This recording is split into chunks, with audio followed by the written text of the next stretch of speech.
Next ਇਕਾਈ ਹੈਗੀ ਆ ਸੰਵਿਧਾਨਿਕ ਸੰਰਚਨਾ ਕਾਰਜਪਾਲਿਕਾ, ਜਾਨੀ ਕਿ ਸੰਵਿਧਾਨ ਸੰਰਚਨਾ ਵਿੱਚ ਕਾਰਜਪਾਲਿਕਾ ਦਾ ਕੀ ਕੰਮ ਹੁੰਦਾ। ਕਾਰਜਪਾਲਿਕਾ ਜਿਹੜੀ ਆ ਉਹਦੇ ਕੰਮ ਕਿਹੜੇ ਕਿਹੜੇ ਨੇ, ਇਹ ਵੀ ਵੱਖ ਵੱਖ ਦੇਸ਼ਾਂ ਦੇ ਦੱਸੇ ਹੋਏ ਆ। ਜਿਵੇਂ ਕਿ ਲਿਖਿਆ ਹੈ ਬ੍ਰਿਟਿਸ਼ ਸਮਰਾਟ ਅਤੇ ਪ੍ਰਧਾਨ ਮੰਤਰੀ ਜਾਨੀ ਕਿ ਕਾਰਜਪਾਲਿਕਾ ਦੇ ਮੁੱਖ ਅੰਗ ਨੇ, ਇਹਨਾਂ ਦਾ ਕੀ ਕੰਮ ਆ। USA, ਫਰਾਂਸ, ਰਸ਼ੀਆ, ਚੀਨ ਦਾ ਰਾਸ਼ਟਰਪਤੀ ਅਤੇ ਸਵਿਟਜ਼ਰਲੈਂਡ ਦੀ ਬਹੁ ਕਾਰਜਪਾਲਿਕਾ। ਇਹ ਵੈਰੀ ਇੰਪੋਰਟੈਂਟ ਕੁਐਸਚਨ ਜੇ ਕਿ ਬ੍ਰਿਟਿਸ਼ ਸਮਰਾਜ ਅਤੇ ਪ੍ਰਧਾਨ ਮੰਤਰੀ ਦੇ ਕਿਹੜੇ ਕਿਹੜੇ ਕੰਮ ਨੇ। ਇਹਦੇ ਵਿੱਚੋਂ 2 ਮਾਰਕਸ ਦੇ ਕੁਐਸਚਨ ਵੀ ਆਉਂਦੇ ਨੇ। ਕਹਿੰਦਾ ਕਿ ਜਿਹੜੇ ਕਾਰਜਪਾਲਿਕਾ ਨਾ ਸੰਵਿਧਾਨ ਦਾ ਇੱਕ ਦੂਜਾ ਮਹੱਤਵਪੂਰਨ ਅੰਗ ਹੈ। ਪਹਿਲਾ ਮਹੱਤਵਪੂਰਨ ਅੰਗ ਹੈਗਾ ਵਿਧਾਨ ਪਾਲਿਕਾ, ਜਿਹਦਾ ਅਸੀਂ ਪਿੱਛੇ ਪੜ੍ਹ ਲਿਆ ਸੰਘੀ ਪ੍ਰਣਾਲੀ। ਕਹਿੰਦਾ ਕਿ ਇਹ ਜਿਹੜੇ ਵਿਧਾਨ ਮੰਡਲ ਦਾ ਪੂਰਕ ਅਤੇ ਬਰਾਬਰ, ਇਹਨਾਂ ਨੂੰ ਦੋਵੇਂ ਕਿਹਾ ਜਾਂਦਾ ਹੈ। ਔਰ ਕਾਰਜਪਾਲਿਕਾ ਵਿੱਚ ਜਿਹੜੇ ਵਿਸ਼ੇਸ਼ ਕਾਰਜ ਹਨ ਨਾ, ਉਹਨਾਂ ਨੂੰ ਕਾਨੂੰਨਾਂ ਦੁਆਰਾ ਵਾਸਤੇ ਵਿੱਚ ਲਿਆਏ ਜਾਂਦੇ, ਜਾਣੀ ਕਿ ਉਹਨੂੰ ਅਮਲੀ ਰੂਪ ਦਿੱਤਾ ਜਾਂਦਾ, ਜਿਹਦੇ ਨਾਲ ਕਿ ਸ਼ਾਸਨ ਚੱਲਦਾ ਹੈ। ਕਹਿੰਦਾ ਕਾਰਜਕਾਰਨੀ ਸਰਕਾਰ ਦਾ ਉਹ ਅੰਗ ਹੈ ਜੋ ਕਾਨੂੰਨ ਦੇ ਰੂਪ ਵਿੱਚ ਅਭਿਵਕਤ ਜਨਤਾ ਦੀ ਇੱਛਾ ਨੂੰ ਕਾਰਜ ਵਿੱਚ ਪੂਰਾ ਕਰਦਾ ਹੈ। ਔਰ ਜਨਤਾ ਦੀ ਜੋ ਇੱਛਾ ਹੁੰਦੀ ਹੈ, ਕਾਰਜਪਾਲਿਕਾ ਦੀ ਇੱਛਾ ਨੂੰ ਕੰਮ ਦੇ ਵਿੱਚ ਪੂਰਾ ਕਰਦਾ ਹੈ। ਕਹਿੰਦਾ ਕਿ ਇਹਦੇ ਵਿੱਚ ਜਿਹੜੇ ਕਾਰਜਪਾਲਿਕਾ ਦੇ ਵਿਭਾਗ ਵਿੱਚ ਸਾਰੇ ਅਧਿਕਾਰੀ, ਰਾਜ ਕਰਮਚਾਰੀ ਤੇ ਏਜੰਸੀਆਂ ਹੁੰਦੀਆਂ ਨੇ, ਜਿਨ੍ਹਾਂ ਦਾ ਕੰਮ ਜਿਹੜਾ ਰਾਜ ਦੀ ਇੱਛਾ ਜਿਸ ਨੂੰ ਵਿਵਸਥਾਪਿਤ ਜਾਣੀ ਕਿ ਵਿਧਾਨ ਪਾਲਿਕਾ ਨਿਰਧਾਰਿਤ ਕਰਦੀ ਆ, ਜਿਹੜੇ ਵੀ ਵਿਧਾਨ ਪਾਲਿਕਾ ਕੰਮ ਕਰਦੇ ਉਹਨਾਂ ਨੂੰ ਲਾਗੂ ਕਰਨਾ, ਇਹ ਕਾਰਜਪਾਲਿਕਾ ਦਾ ਕੰਮ ਹੈ। ਕੁਐਸਚਨ ਹੁੰਦਾ ਮੇਨ ਵੈਰੀ ਇੰਪੋਰਟੈਂਟ ਬ੍ਰਿਟਿਸ਼ ਸਮਰਾਟ ਤੇ ਪ੍ਰਧਾਨ ਮੰਤਰੀ ਬਾਰੇ ਦੱਸੋ। ਕਹਿੰਦਾ ਕਿ ਇਹਦੇ ਵਿੱਚ ਸਭ ਤੋਂ ਪਹਿਲਾਂ ਅਸੀਂ ਕਰਾਊਨ ਦੀ ਪਰਿਭਾਸ਼ਾ ਦੇਵਾਂਗੇ, ਕਰਾਊਨ ਕੀ ਹੁੰਦਾ। ਔਰ ਕੁਐਸਚਨ ਇੱਕ 2 ਮਾਰਕਸ ਦਾ ਐਵੇਂ ਵੀ ਹੁੰਦਾ, ਕਰਾਊਨ ਤੋਂ ਕੀ ਭਾਵ ਹੈ, ਜੇ ਕਰਾਊਨ ਦੀਆਂ ਸ਼ਕਤੀਆਂ ਦੱਸੋ। ਕਰਾਊਨ ਕਹਿੰਦਾ ਕਿ ਕੋਈ ਨਾ ਵਿਅਕਤੀ ਨੀ ਗਾ, ਕਰਾਊਨ ਜਿਹੜਾ ਨਾ ਮੂਰਤ ਨਹੀਂ ਆ, ਜਾਣੀ ਕਿ ਕਰਾਊਨ ਕਿਸੇ ਰਾਜਕੁਮਾਰ ਨਹੀਂ ਆ, ਉਹਦੀ ਕੋਈ ਬੋਡੀ ਨਹੀਂ ਆ। ਕਰਾਊਨ ਜਿਹੜਾ ਵਾ ਇਹ ਇੱਕ ਘੜੀ ਹੋਈ ਯੋਜਨਾ ਵਾ, ਇਹ ਅਮੂਰਤ ਵਿਚਾਰ ਹੈ। ਕਹਿੰਦਾ ਕਰਾਊਨ ਇੱਕ ਕ੍ਰਿਤਮਰ ਅਤੇ ਵਿਧੀ ਵਿਅਕਤਾ ਹੈ, ਇਹ ਨਾ ਸਰੀਰ ਧਾਰਨ ਕਰਦਾ ਹੈ ਨਾ ਹੀ ਮਰਦਾ ਹੈ। ਕਰਾਊਨ ਵਿਧਾਨਿਕ ਰੂਪ ਵਿੱਚ ਸਮਰਾਟ ਦੀ ਪ੍ਰਭੂ ਸ਼ਕਤੀਆਂ, ਅਸਾਧਾਰਨ ਅਧਿਕਾਰਾਂ ਤੇ ਆਮ ਅਧਿਕਾਰਾਂ ਦਾ ਭੰਡਾਰ ਹੈ। ਯਾਨੀ ਕਿ ਕਰਾਊਨ ਜਿਹੜਾ ਵਾ ਉਹ ਕੋਈ ਜਿੰਦਾ ਵਿਅਕਤੀ ਨਹੀਂ ਆ, ਇਹ ਸਿਰਫ ਸਮਰਾਟ ਦੀਆਂ ਸ਼ਕਤੀਆਂ ਨੇ, ਜਿਹਦੇ ਵਿੱਚ ਉਹਦੀਆਂ ਪ੍ਰਭੂ ਸ਼ਕਤੀਆਂ ਨੇ, ਉਹਦੇ ਆਮ ਅਧਿਕਾਰ ਨੇ ਤੇ ਉਹਦੀਆਂ ਅਸਾਧਾਰਨ ਸ਼ਕਤੀਆਂ ਨੇ। ਜਦ ਅਸੀਂ ਰਾਜਨੀਤੀ ਵਿੱਚ ਕਾਰਜਾਂ ਦੀ ਵਿਵੇਚਨਾ ਕਰਦੇ ਹਾਂ ਤਾਂ ਸਾਡਾ ਮਤਲਬ ਉਸ ਪ੍ਰੇਰਕ ਸ਼ਕਤੀ ਤੋਂ ਜਿਸ ਦਾ ਨਿਰਮਾਣ ਕੀਤਾ ਜਾਂਦਾ ਹੈ। ਇਹਦੇ ਵਿੱਚ ਸੰਸਦ ਅਤੇ ਮੰਤਰੀ ਪਰਿਸ਼ਦ ਦੇ ਸਦੀਆਂ ਦੇ ਸੰਵਿਧਾਨਕ ਵਿਕਾਸ ਵਿੱਚ ਕੁਝ ਉਪਚਾਰਿਕ ਪ੍ਰਬੰਧ ਨੇ। ਕਰਾਊਨ ਇਹਨਾਂ ਰਾਜਨੀਤਿਕ ਸ਼ਕਤੀਆਂ ਦੇ ਅਸਲੀ ਕੇਂਦਰਾਂ ਦੇ ਉੱਤੇ ਇੱਕ ਉੱਚੀ ਉਪਾਧੀ ਹੈ। ਕਰਾਊਨ ਰਾਜਾ, ਮੰਤਰੀਗਣ ਅਤੇ ਸੰਸਦ ਦੇ ਵਿਲੱਖਣ ਸੰਗਮ ਤੋਂ ਨਿਰਮਿਤ ਸਰਵਉੱਚ ਕਾਰਜਪਾਲਿਕਾ ਸ਼ਕਤੀ ਦੇ ਪਿੱਛੇ ਇੱਕ ਕਲਪਨਾ ਹੈ। ਅੱਗੇ ਕਰਾਊਨ ਸਮਰਾਟ ਅਤੇ ਕਰਾਊਨ ਵਿੱਚ ਅੰਤਰ ਦੱਸੋ। ਕਹਿੰਦਾ ਰਾਜਾ ਅਤੇ ਕਰਾਊਨ ਦੇ ਵਿੱਚ 2 ਪ੍ਰਮੁੱਖ ਅੰਤਰ ਨੇ। ਰਾਜਾ ਇੱਕ ਵਿਅਕਤੀ ਆ, ਲੇਕਿਨ ਕਰਾਊਨ ਇੱਕ ਸੰਸਥਾ ਵਾ। ਠੀਕ ਹੈ, ਰਾਜਾ ਮਰਦਾ ਹੈ ਪਰ ਕਰਾਊਨ ਸਥਾਈ ਹੁੰਦਾ। ਕਰਾਊਨ ਕਦੀ ਨਹੀਂ ਮਰਦਾ, ਜਿਵੇਂ ਸੰਵਿਧਾਨ ਕਦੀ ਨਹੀਂ ਮਰਦਾ ਉਸ ਤਰ੍ਹਾਂ ਕਰਾਊਨ ਕਦੀ ਨਹੀਂ ਮਰਦਾ। ਰਾਜਾ ਦ੍ਰਿਸ਼ਟਮਾਨ ਹੈ, ਰਾਜਾ ਦਿਖਾਈ ਦਿੰਦਾ ਹੈ, ਬਟ ਕਰਾਊਨ ਜਿਹੜਾ ਦਿਖਾਈ ਨਹੀਂ ਦਿੰਦਾ। ਰਾਜਾ ਕਰਾਊਨ ਦਾ ਇੱਕ ਅੰਗ ਆ। ਠੀਕ ਹੈ, ਉਸ ਦੇ ਇਲਾਵਾ ਮੰਤਰੀ ਪਰਿਸ਼ਦ ਅਤੇ ਸੰਸਦ ਮਿਲ ਕੇ ਕਰਾਊਨ ਦਾ ਨਿਰਮਾਣ ਕਰਦੇ ਹਨ। ਸੋ ਕਰਾਊਨ ਦੀਆਂ ਸ਼ਕਤੀਆਂ ਦਾ ਉਪਯੋਗ ਰਾਜਾ ਆਮ ਜਨਤਾ ਦੇ ਪ੍ਰਤੀਨਿਧੀਆਂ ਦੁਆਰਾ ਕਰਦਾ ਹੈ। ਨੈਕਸਟ ਆ ਗਿਆ ਕਰਾਊਨ ਦੀਆਂ ਕਿਹੜੀਆਂ ਸ਼ਕਤੀਆਂ ਨੇ। ਅਭਿਹਿਤ ਸ਼ਕਤੀਆਂ ਜਿਹੜੀਆਂ ਸਮਰਾਟ ਦੀਆਂ ਆਪਣੀਆਂ ਹੁੰਦੀਆਂ। ਕਰਾਊਨ ਸ਼ਕਤੀਆਂ ਸਮਰਾਟ ਦੀਆਂ ਨਿੱਜੀ ਸ਼ਕਤੀਆਂ ਨਹੀਂ, ਬਲਕਿ ਉਸ ਦੀਆਂ ਅਭਿਹਿਤ ਸ਼ਕਤੀਆਂ ਹੋਣਗੀਆਂ। ਇਹਨਾਂ ਸ਼ਕਤੀਆਂ ਦਾ ਉਪਯੋਗ ਸਮਰਾਟ ਖੁਦ ਨਹੀਂ ਕਰਦਾ, ਸਗੋਂ ਉਹਦੇ ਅੱਗੋਂ ਜਿਹੜੇ ਮੰਤਰੀ ਮੰਡਲ ਆ ਉਹਨਾਂ ਦੇ ਨਾਮ ਉੱਤੇ ਕਰਦਾ ਹੈ। ਮੰਤਰੀ ਲੋਕ ਸੰਸਦ ਦੇ ਪ੍ਰਤੀ ਜਵਾਬਦੇਹ ਹੁੰਦੇ ਹਨ, ਸੋ ਸਮਰਾਟ ਨੇ ਉਹਨਾਂ ਨੂੰ ਅਧਿਕਾਰ ਦਿੱਤਾ ਹੈ ਕਿ ਉਹ ਇਹਨਾਂ ਸ਼ਕਤੀਆਂ ਦਾ ਉਪਯੋਗ ਕਰਦੇ। ਸਮਰਾਟ ਕੀ ਹੁੰਦਾ। ਪਦ ਅਤੇ ਉੱਤਰਾਧਿਕਾਰੀ ਦੇ ਨਿਯਮ। ਇੰਗਲੈਂਡ ਵਿੱਚ ਸਮਰਾਟ ਪਦ ਅਤੇ ਉੱਤਰਾਧਿਕਾਰ ਦੇ ਨਿਯਮ ਦੇ ਸਮਝੌਤਾ ਅਧਿਨਿਯਮ ਉੱਤੇ ਆਧਾਰਿਤ ਹਨ। ਇਹਨਾਂ ਨੂੰ ਸੰਸਦ ਨੇ ਪਾਸ ਕੀਤਾ। ਹੁਣ ਜਿਹੜਾ ਇੰਗਲੈਂਡ ਹੈ ਨਾ, ਉੱਥੇ ਇੱਕ ਭਾਵੇਂ ਸੰਸਦੀ ਪ੍ਰਣਾਲੀ ਹੈ, ਭਾਵੇਂ ਲੋਕਤੰਤਰੀ ਸਰਕਾਰ, ਬਟ ਸਮਰਾਟ ਵੀ ਹੁੰਦਾ ਸਮਰਾਟ ਜਿਹੜਾ ਇਹਨਾਂ ਸ਼ਕਤੀਆਂ ਦਾ ਆਪਣੀ ਮਰਜ਼ੀ ਨਾਲ ਪ੍ਰਯੋਗ ਨਹੀਂ ਕਰਦਾ, ਜਾਣੀ ਕਿ ਉਹ ਸਾਰੀਆਂ ਸ਼ਕਤੀਆਂ ਮੰਤਰੀ ਮੰਡਲ ਦੇ ਜਿਹੜੇ ਪ੍ਰਤੀਨਿਧੀ ਉਹ ਕਰਦੇ ਨੇ ਸ਼ਕਤੀਆਂ ਦਾ ਇਸਤੇਮਾਲ। ਕਹਿੰਦਾ ਕਿ ਜਿਵੇਂ ਕਿ ਰਾਣੀ ਇਲਿਜ਼ਾਬeth ਸੀ, ਉਹ ਸਮਰਾਟ ਸੀਗੀ।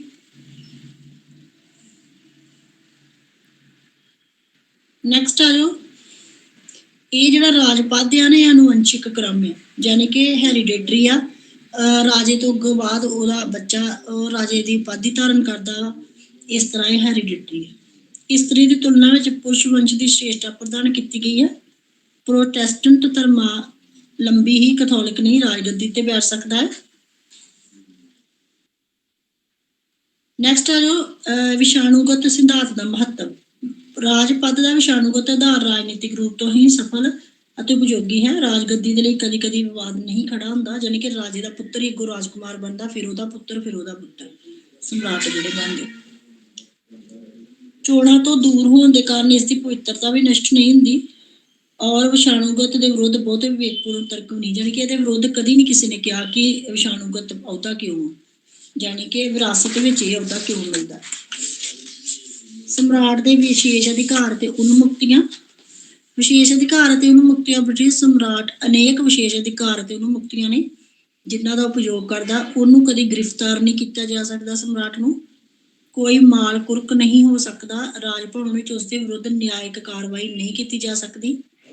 ਜੇ ਸਮਰਾਟ ਪ੍ਰਧਾਨ ਮੰਤਰੀ ਨੂੰ ਗੋਲੀ ਮਾਰਦੇ ਤਾਂ ਵੀ ਉਸ ਤੇ ਕਾਨੂੰਨੀ ਕਾਰਵਾਈ ਨਹੀਂ ਹੁੰਦੀ। ਇਹ ਉਹਦੀਆਂ ਵਿਸ਼ੇਸ਼ ਅਧਿਕਾਰ ਤੇ ਸ਼ਕਤੀਆਂ ਨੇ ਇੰਗਲੈਂਡ ਦੇ ਸਮਰਾਟ ਦੀਆਂ। ਆਰਥਿਕ ਸਹਾਇਤਾ। ਕਹਿੰਦਾ ਕਿ ਜਿਹੜਾ ਸਮਰਾਟ ਆ ਨਾ, ਉਹਨੂੰ ਰਾਜਕੋਸ਼ ਵਿੱਚੋਂ ਸਾਲਾਨਾ ਆਮਦਨ ਮਿਲਦੀ ਹੈ। ਰਾਜ ਦੀ ਨਿੱਜੀ ਜ਼ਗੀਰਦਾਰੀਆਂ ਵੀ ਹਨ, ਜਾਣੀ ਕਿ ਉਹਦੀ ਨਿੱਜੀ ਪ੍ਰਾਪਰਟੀ ਵੀ ਹੈਗੀ ਆ। ਸੰਪੱਤੀ ਦੇ ਹੋਰ ਸਾਧਨ ਹੁੰਦੇ ਹਨ ਜਿਸ ਦੀ ਆਮਦਨੀ ਤੋਂ ਉਸਦਾ ਖਰਚਾ ਚੱਲਦਾ ਹੈ। ਅੱਜ ਵੀ ਸੰਪੱਤੀ ਪ੍ਰਾਪਤ ਕਰਨ, ਉਸਦਾ ਪ੍ਰਬੰਧ ਕਰਨ, ਉਸਨੂੰ ਦੇਖਣ ਜਾਂ ਵੇਚਣ ਦਾ ਅਧਿਕਾਰ ਸਮਰਾਟ ਨੂੰ ਹੈਗਾ।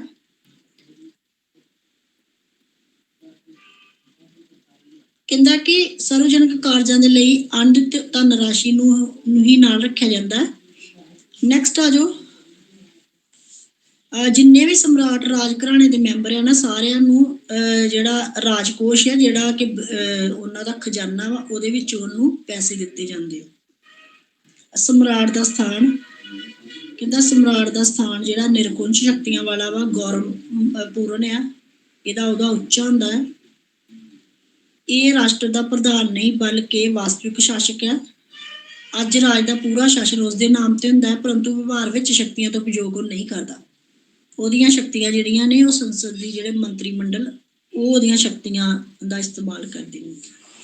ਸਮਰਾਟ ਰਾਜ ਕਰਦਾ ਹੈ, ਸ਼ਾਸਨ ਨਹੀਂ। ਕਹਿੰਦਾ ਸਮਰਾਟ ਸਿਰਫ ਰਾਜ ਕਰਦਾ ਹੈ, ਸ਼ਾਸਨ ਨਹੀਂ ਕਰਦਾ। ਸ਼ਾਸਨ ਉੱਥੋਂ ਦੀ ਸਰਕਾਰ ਕਰਦੀ ਹੈ। ਉਹ ਕਾਨੂੰਨੀ ਤੌਰ ਤੇ ਮੰਤਰੀਆਂ ਦੇ ਸਲਾਹ ਨਾਲ ਸਾਰਾ ਸ਼ਾਸਨ ਕਰਦਾ ਹੈ ਔਰ ਮੰਤਰੀ ਮੰਡਲ ਉਹਦੀਆਂ ਸ਼ਕਤੀਆਂ ਦਾ ਪ੍ਰਯੋਗ ਕਰਦੇ ਨੇ। ਸਮਰਾਟ ਮੰਤਰੀਆਂ ਦੀ ਸਲਾਹ ਤੋਂ ਬਾਹਰ ਕੋਈ ਵੀ ਸਰਵਜਨਕ ਕਾਰਜ ਨਹੀਂ ਕਰ ਸਕਦਾ, ਨਾ ਹੀ ਕਾਨੂੰਨੀ। ਉਸਦਾ ਹਰ ਕਾਰਜ ਉਸਦੇ ਮੰਤਰੀਆਂ ਦਾ ਕਾਰਜ ਹੈ। ਸਰਵਜਨਕ ਪਦ ਅਧਿਕਾਰੀ ਕਰਾਉਣ, ਜਿਹੜਾ ਸਰਵਜਨਕ ਪਦ ਅਧਿਕਾਰੀ ਦੀ ਨਿਯੁਕਤੀ ਕਰਦਾ ਹੈ, ਤਦ ਸਾਡੇ ਇਹ ਕਥਨ ਦਾ ਅਰਥ ਇਹ ਹੁੰਦਾ ਕਿ ਸਮਰਾਟ ਸੰਸਦ ਦੇ ਪ੍ਰਤੀ ਉੱਤਰਦਾਈ ਮੰਤਰੀਆਂ ਦੇ ਸਲਾਹ ਅਨੁਸਾਰ ਸਰਵਜਨਕ ਪਦ ਅਧਿਕਾਰੀਆਂ ਦੀ ਨਿਯੁਕਤੀ ਕਰਦਾ ਹੈ। ਨੈਕਸਟ ਆ ਜੋ, ਸਮਰਾਟ ਕੋਈ ਗਲਤੀ ਨਹੀਂ ਕਰਦਾ। ਕਹਿੰਦਾ ਸਮਰਾਟ ਕੋਈ ਗਲਤੀ ਨਹੀਂ ਕਰਦਾ। ਸਮਰਾਟ ਨੂੰ ਕਿਸੇ ਕਾਰਜ ਲਈ ਦੋਸ਼ੀ ਨਹੀਂ ਠਹਿਰਾਇਆ ਜਾਂਦਾ। ਪਿੱਛੇ ਆਪਾਂ ਪੜ੍ਹਿਆ ਸੀ ਕਿ ਜੇਕਰ ਉਹ ਪ੍ਰਧਾਨ ਮੰਤਰੀ ਨੂੰ ਗੋਲੀ ਵੀ ਮਾਰਦੇ ਤੇ ਉਸਨੂੰ ਸਜ਼ਾ ਨਹੀਂ ਮਿਲਦੀ। ਕਾਨੂੰਨਾਂ ਦੀ ਮਰਿਆਦਾ ਤੋਂ ਉੱਪਰ। ਕਹਿੰਦਾ ਕਿ ਜਿਹੜਾ ਸਮਰਾਟ ਆ ਉਹ ਨਿਆਂਪਾਲਿਕਾ ਤੋਂ ਉੱਪਰ ਹੈ। ਉਹ ਕਿਸੇ ਦੀ ਹੱਤਿਆ ਵੀ ਕਰ ਦਿੰਦਾ ਤਾਂ ਵੀ ਨਿਆਂਪਾਲਿਕਾ ਨੂੰ ਦੋਸ਼ੀ ਨਹੀਂ ਠਹਿਰਾਉਂਦੀ। ਸਮਰਾਟ ਸਰਵਜਨਕ ਕਾਰਜਾਂ ਦੇ ਲਈ ਦੋਸ਼ੀ ਨਹੀਂ ਹੋ ਸਕਦਾ। ਜਿੰਨੇ ਵੀ ਸਰਵਜਨਕ ਕਾਰਜ ਨੇ ਉਹਨਾਂ ਵਾਸਤੇ ਉਹਨੂੰ ਦੋਸ਼ੀ ਨਹੀਂ ਠਹਿਰਾਇਆ ਜਾਂਦਾ।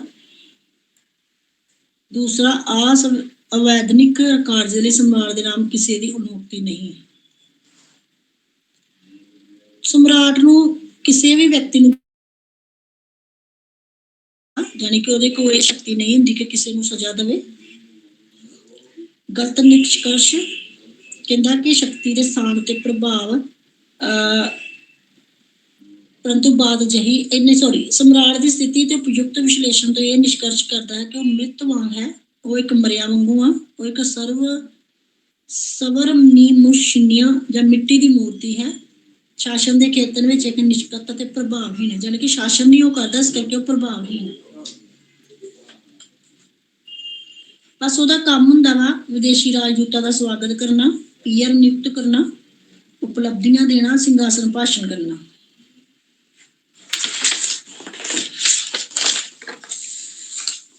ਹੁਣ ਆ ਗਿਆ ਬ੍ਰਿਟਿਸ਼ ਦਾ ਪ੍ਰਧਾਨ ਮੰਤਰੀ। ਇਹਦੇ ਕੋਲ ਕਿਹੜੇ ਕਿਹੜੇ ਅਧਿਕਾਰ ਨੇ?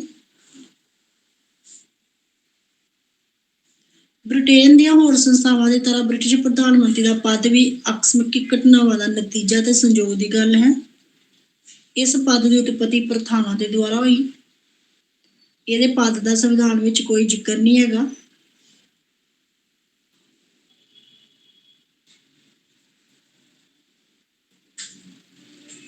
ਪ੍ਰਧਾਨ ਮੰਤਰੀ ਦੀ ਚੋਣ ਬਹੁ ਦਲ ਦਾ ਨੇਤਾ, ਜਿਵੇਂ ਸਾਡੇ ਵਿੱਚ ਸਾਡੇ ਪੋਲੀਟੀਕਲ ਪਾਰਟੀ ਵਿੱਚੋਂ ਜਿਹੜਾ ਬਹੁ ਦਲ ਦਾ ਨੇਤਾ ਹੁੰਦਾ ਉਹਨੂੰ ਪ੍ਰਧਾਨ ਮੰਤਰੀ ਬਣਾਇਆ, ਸੇਮ ਇੱਥੇ ਵੀ ਆ। ਪ੍ਰਧਾਨ ਮੰਤਰੀ ਨਿਯੁਕਤੀ ਸਮਰਾਟ ਦੁਆਰਾ ਹੁੰਦੀ ਹੈ, ਜਿਵੇਂ ਸਾਡੇ ਵੱਲ ਰਾਸ਼ਟਰਪਤੀ ਦੁਆਰਾ। ਦਲਕਤ ਸਰਕਾਰ ਦੇ ਵਿਕਾਸ ਨੇ ਇੱਕ ਪ੍ਰਥਾ ਚਲਾ ਦਿੱਤੀ। ਸਮਰਾਟ ਲੋਕ ਸਭਾ ਵਿੱਚ ਨਿਰਵਾਚਕ ਬਹੁ ਸੰਖਿਅਕ ਰਾਜਨੀਤਿਕ ਦਲ ਦੇ ਮਾਣਯੋਗ ਨੇਤਾ ਨੂੰ ਪ੍ਰਧਾਨ ਮੰਤਰੀ ਦੀ ਪਦਵੀ ਗ੍ਰਹਿਣ ਕਰਨ ਅਤੇ ਮੰਤਰੀ ਮੰਡਲ ਨਿਰਮਾਣ ਦੇ ਲਈ ਆਮੰਤਰਿਤ, ਯਾਨੀ ਕਿ ਸੱਦਾ ਦਿੰਦਾ ਹੈ। ਨੈਕਸਟ ਆ ਜਾਓ ਸਮਰਾਟ ਦਾ ਵਿਸ਼ੇਸ਼ ਅਧਿਕਾਰ। ਕੁਝ ਜਿਹੜੇ ਪਰਿਸਥਿਤੀਆਂ ਦੇ ਵਿੱਚ ਸਮਰਾਟ ਦੇ ਨਿੱਜੀ ਕੰਮ ਵੀ ਹੁੰਦੇ ਨੇ। ਕਹਿੰਦਾ ਕਿ ਸਭ ਤੋਂ ਪਹਿਲਾਂ ਅਜਿਹੀ ਪਰਿਸਥਿਤੀ ਜੇਕਰ ਇਸ ਤਰ੍ਹਾਂ ਦੇ ਹਾਲਾਤ ਪੈਦਾ ਹੋਣ ਕਿ ਜਦ ਪ੍ਰਧਾਨ ਮੰਤਰੀ ਇਸ ਗੱਲ ਦਾ ਸਬੂਤ ਛੱਡੇ ਬਿਨਾਂ ਦਲ ਨੂੰ ਉੱਤਰਾਧਿਕਾਰ ਬਣਾਉਣਾ ਚਾਹੁੰਦਾ, ਤਿਆਗ ਪੱਤਰ ਦਿੰਦਾ ਹੈ ਜਾਂ ਬਹੁਮਤ ਦਲ ਦਾ ਕੋਈ ਸਪਸ਼ਟ ਨਿਸ਼ਚਿਤ ਨੇਤਾ ਨਹੀਂ ਹੈ, ਪਰੰਤੂ ਇਹ ਅਧਿਕਾਰ ਅਜਿਹਾ ਹੈ ਜਿਸ ਦਾ ਸਫਲ ਪ੍ਰਯੋਗ ਇਸ ਗੱਲ ਤੇ ਨਿਰਭਰ ਕਰਦਾ ਹੈ ਕਿ ਸਮਰਾਟ ਦੁਆਰਾ ਨਾਮਜ਼ਦ ਰਾਜਨੀਤਿਕ ਸ਼ਕਤੀਸ਼ਾਲੀ ਸਰਕਾਰ ਦਾ ਕਿਸੇ ਤੱਕ ਨਿਰਮਾਣ ਕਰ ਸਕਦਾ ਹੈ। ਨੈਕਸਟ ਆ ਜਾਓ ਲਾਟ ਸਭਾ ਦਾ ਮੈਂਬਰ ਪ੍ਰਧਾਨ ਮੰਤਰੀ ਨਹੀਂ। ਇਹਦੀਆਂ ਵੀ ਦੋ ਸਭਾਵਾਂ ਹੁੰਦੀਆਂ, ਲਾਟ ਸਭਾ ਤੇ ਕਾਮਨ ਸਭਾ। ਪਹਿਲੇ ਵੀ ਮੈਂ ਪੜ੍ਹਾਈਆਂ ਸੀਗੀਆਂ। ਲਾਟ ਸਭਾ ਜਿਹੜਾ ਉਹ ਅਮੀਰ ਲੋਕਾਂ ਦੀ ਸਭਾ ਹੁੰਦੀ ਆ, ਔਰ ਲਾਟ ਸਭਾ ਦਾ ਕੋਈ ਵੀ ਮੈਂਬਰ ਹੋਵੇ ਉਹਨੂੰ ਪ੍ਰਧਾਨ ਮੰਤਰੀ ਨਹੀਂ ਬਣਾਇਆ ਜਾਂਦਾ।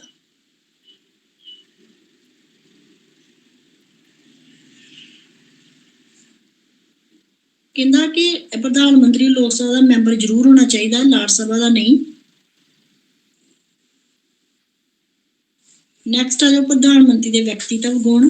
ਵਿਅਕਤੀਗਤ ਦੇ ਪਰਸਨਲ ਗੁਣ ਕੀ ਹੁੰਦੇ ਆ? ਕੋਈ ਉਹਨੂੰ ਨਿਸ਼ਚਿਤ ਯੋਗਤਾ ਵਾਸਤੇ ਨਹੀਂ ਕਿਹਾ ਗਿਆ, ਉਸ ਦੇ ਲਈ ਕੁਝ ਨਿੱਜੀ ਗੁਣਾਂ ਦਾ ਹੋਣਾ ਜ਼ਰੂਰੀ ਆ। ਜਿਵੇਂ ਕਿ ਬ੍ਰਿਟੇਨ ਦੇ ਪ੍ਰਧਾਨ ਮੰਤਰੀ ਕੁਲੀਨ, ਸੁਸਿੱਖਿਅਤ ਅਤੇ ਧਨਵਾਨ ਹੁੰਦੇ ਸਨ। ਉਹ ਛੋਟੀ ਉਮਰ ਵਿੱਚ ਹੀ ਰਾਜਨੀਤੀ ਵਿੱਚ ਪ੍ਰਵੇਸ਼ ਕਰਦੇ ਅਤੇ ਇਸ ਨੂੰ ਆਪਣਾ ਕਿੱਤਾ ਬਣਾ ਲੈਂਦੇ ਸੀ। ਮਗਰੋਂ ਪਿੱਟ ਪ੍ਰਧਾਨ ਮੰਤਰੀ ਇਸ ਦੇ ਗੁਣਾਂ ਦਾ ਲੇਖ ਕੀਤਾ। ਪਹਿਲੋਂ ਉਹਦੇ ਕੋਲ ਇੱਕ ਵਿਅਕਤੀਤਵ ਸ਼ਕਤੀ ਹੋਣੀ ਚਾਹੀਦੀ, ਦੂਜਾ ਉਹਨੂੰ ਕੋਈ ਗਿਆਨ ਹੋਣਾ ਚਾਹੀਦਾ, ਮਿਹਨਤੀ ਹੋਣਾ ਚਾਹੀਦਾ ਉੱਥੋਂ ਦਾ ਪ੍ਰਧਾਨ ਮੰਤਰੀ, ਅਤੇ ਉਹਦੇ ਵਿੱਚ ਧੀਰਜ ਹੋਣਾ ਚਾਹੀਦਾ। ਇਹ 4 ਗੁਣ ਜਿਹੜੇ ਆ ਉਹ ਪਿੱਟ ਪ੍ਰਧਾਨ ਮੰਤਰੀ ਨੇ ਕਹੇ ਸੀ ਹੋਣੇ ਚਾਹੀਦੇ ਆ, ਉਦੋਂ ਤੋਂ ਹੀ ਚੱਲ ਰਹੇ ਨੇ।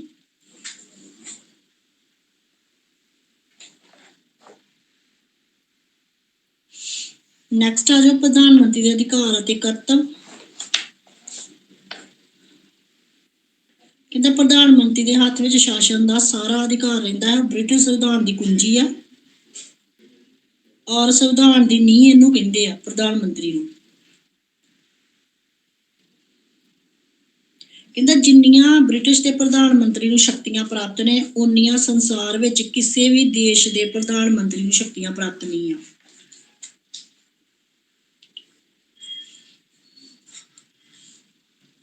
ਨੈਕਸਟ ਆ ਜਾਓ ਮੰਤਰੀ ਮੰਡਲ ਦਾ ਨਿਰਮਾਣ। ਜੀਵਨ ਅਤੇ ਮਰਨ ਦਾ ਕੇਂਦਰ ਸਥਲ ਪ੍ਰਧਾਨ ਮੰਤਰੀ ਦਾ ਨਿਰਮਾਣ ਕਰਦਾ। ਜੀਵਨ ਅਤੇ ਮ੍ਰਿਤੂ ਦਾ ਕੇਂਦਰ ਪ੍ਰਧਾਨ ਮੰਤਰੀ ਪਦ ਦੀ ਵਾਗਡੋਰ ਸੰਭਾਲਣ ਦੇ ਬਾਅਦ ਜਦੋਂ ਕੋਈ ਪ੍ਰਧਾਨ ਮੰਤਰੀ ਦੇ ਅਹੁਦੇ ਤੇ ਬੈਠ ਜਾਂਦਾ ਤੇ ਉਹਦਾ ਪਹਿਲਾ ਫਰਜ਼ ਇਹ ਹੁੰਦਾ ਕਿ ਉਹ ਆਪਣਾ ਮੰਤਰੀ ਮੰਡਲ ਦਾ ਨਿਰਮਾਣ ਕਰੇ। ਟੈਕਨੀਕਲੀ ਰੂਪ ਨਾਲ ਹੋਰ ਮੰਤਰੀਆਂ ਦੀ ਨਿਯੁਕਤੀ ਰਾਜ ਦੇ ਪ੍ਰਧਾਨ ਅਰਥਾਤ ਸਮਰਾਟ ਦੁਆਰਾ ਹੁੰਦੀ, ਪਰੰਤੂ ਅਨੁਪਚਾਰਿਕ ਰੂਪ ਨਾਲ ਪ੍ਰਧਾਨ ਮੰਤਰੀ ਹੀ ਉਹਨਾਂ ਨੂੰ ਨਿਯੁਕਤ ਕਰਦਾ। ਜਾਣੀ ਕਿ ਜਿਹੜੇ ਮੰਤਰੀਆਂ ਦਾ ਪ੍ਰਧਾਨ ਮੰਤਰੀ ਨਾਂ ਲਊਗਾ, ਸਮਰਾਟ ਜਿਹੜਾ ਉਹਨਾਂ ਨੂੰ ਹੀ ਮੰਤਰੀ ਬਣਾਊਗਾ।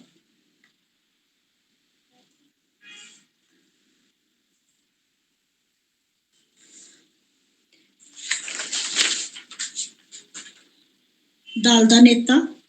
ਪ੍ਰਧਾਨ ਮੰਤਰੀ ਦੇਸ਼ ਦਾ ਨੇਤਾ ਹੋਣ ਦੇ ਨਾਲ ਆਪਣੇ ਦਲ ਦਾ ਨੇਤਾ ਵੀ ਹੁੰਦਾ ਵਾ। 152 ਤੇ ਆ ਕਿ ਪ੍ਰਧਾਨ ਮੰਤਰੀ ਆਪਣੇ ਬਹੁਮਤ ਦਲ ਦਾ ਨੇਤਾ ਹੁੰਦਾ ਵਾ। ਦੇਸ਼ ਵਿੱਚ ਉਸਦੀ ਸਰਵਉੱਚ ਸ਼ਕਤੀ ਦਾ ਵੱਡਾ ਰਾਜ ਹੈ। ਉਹ ਜਿੱਤੇ ਹੋਏ ਦਲ ਦਾ ਨੇਤਾ ਹੁੰਦਾ ਹੈ। ਦਲ ਨੇਤਾ ਹੋਣ ਦੇ ਨਾਤੇ ਉਹ ਸ਼ਾਸਨ ਦਾ ਵੀ ਪ੍ਰਧਾਨ ਨੇਤਾ ਹੁੰਦਾ ਹੈ, ਯਾਨੀ ਕਿ ਆਪਣੇ ਸ਼ਾਸਨ ਦਾ ਵੀ ਨੇਤਾ ਹੁੰਦਾ ਹੈ। ਕਹਿੰਦਾ ਇਸ ਸਥਿਤੀ ਵਿੱਚ ਉਸਦਾ ਵਿਅਕਤੀਤਵ ਸਰਵਜਨਕ ਰੂਪ ਲੈ ਲੈਂਦਾ। ਰੇਡੀਓ, ਕਾਰਟੂਨ, ਪ੍ਰੈਸ ਆਦਿ ਦੁਆਰਾ ਜਨਤਾ ਦੇ ਸਨਮੁਖ ਉਸਦੇ ਵਿਰੁੱਧ ਉਂਗਲੀ ਚੁੱਕਣ ਦੇ ਨਾਲ ਵਿਸ਼ਵਾਸਘਾਤ ਮੰਨਿਆ ਜਾਂਦਾ, ਯਾਨੀ ਕਿ ਉੱਥੇ ਉਹਦੇ ਵੱਲ ਕੋਈ ਵੀ ਉਂਗਲੀ ਨਹੀਂ ਕਰ ਸਕਦਾ ਜਾਂ ਉਹਦੇ ਕਾਰਟੂਨ ਵਗੈਰਾ ਨਹੀਂ ਬਣਾ ਸਕਦਾ। ਇੰਗਲੈਂਡ ਦੇ ਵਿੱਚ ਉਹ ਦਲ ਦੀ ਏਕਤਾ ਦਾ ਪ੍ਰਮੁੱਖ ਸਤੰਭ ਹੈ। ਪ੍ਰਧਾਨ ਮੰਤਰੀ ਦੇ ਭਵਿੱਖ ਦੇ ਨਾਲ ਦਾ ਭਵਿੱਖ ਬੰਨਿਆ ਰਹਿੰਦਾ ਹੈ। ਆਮ ਚੋਣਾਂ ਉਸਦੇ ਵਿਅਕਤੀਤਵ ਨੂੰ ਕੇਂਦਰ ਬਣਾ ਕੇ ਲੜਿਆ ਜਾਂਦਾ। ਬਸ ਇੰਨਾ ਹੀ ਕਰਾਂਗੇ ਇਹਦੇ ਵਿੱਚ। ਲੋਕ ਸਭਾ ਦਾ ਨੇਤਾ, ਕਹਿੰਦਾ ਦਲ ਦਾ ਨੇਤਾ ਹੋਣ ਦੇ ਨਾਲ ਉਹ ਲੋਕ ਸਭਾ ਦਾ ਨੇਤਾ ਵੀ ਹੁੰਦਾ ਵਾ। ਲਾੜ ਸਭਾ ਵਿੱਚ ਉਹ ਕਿਸੇ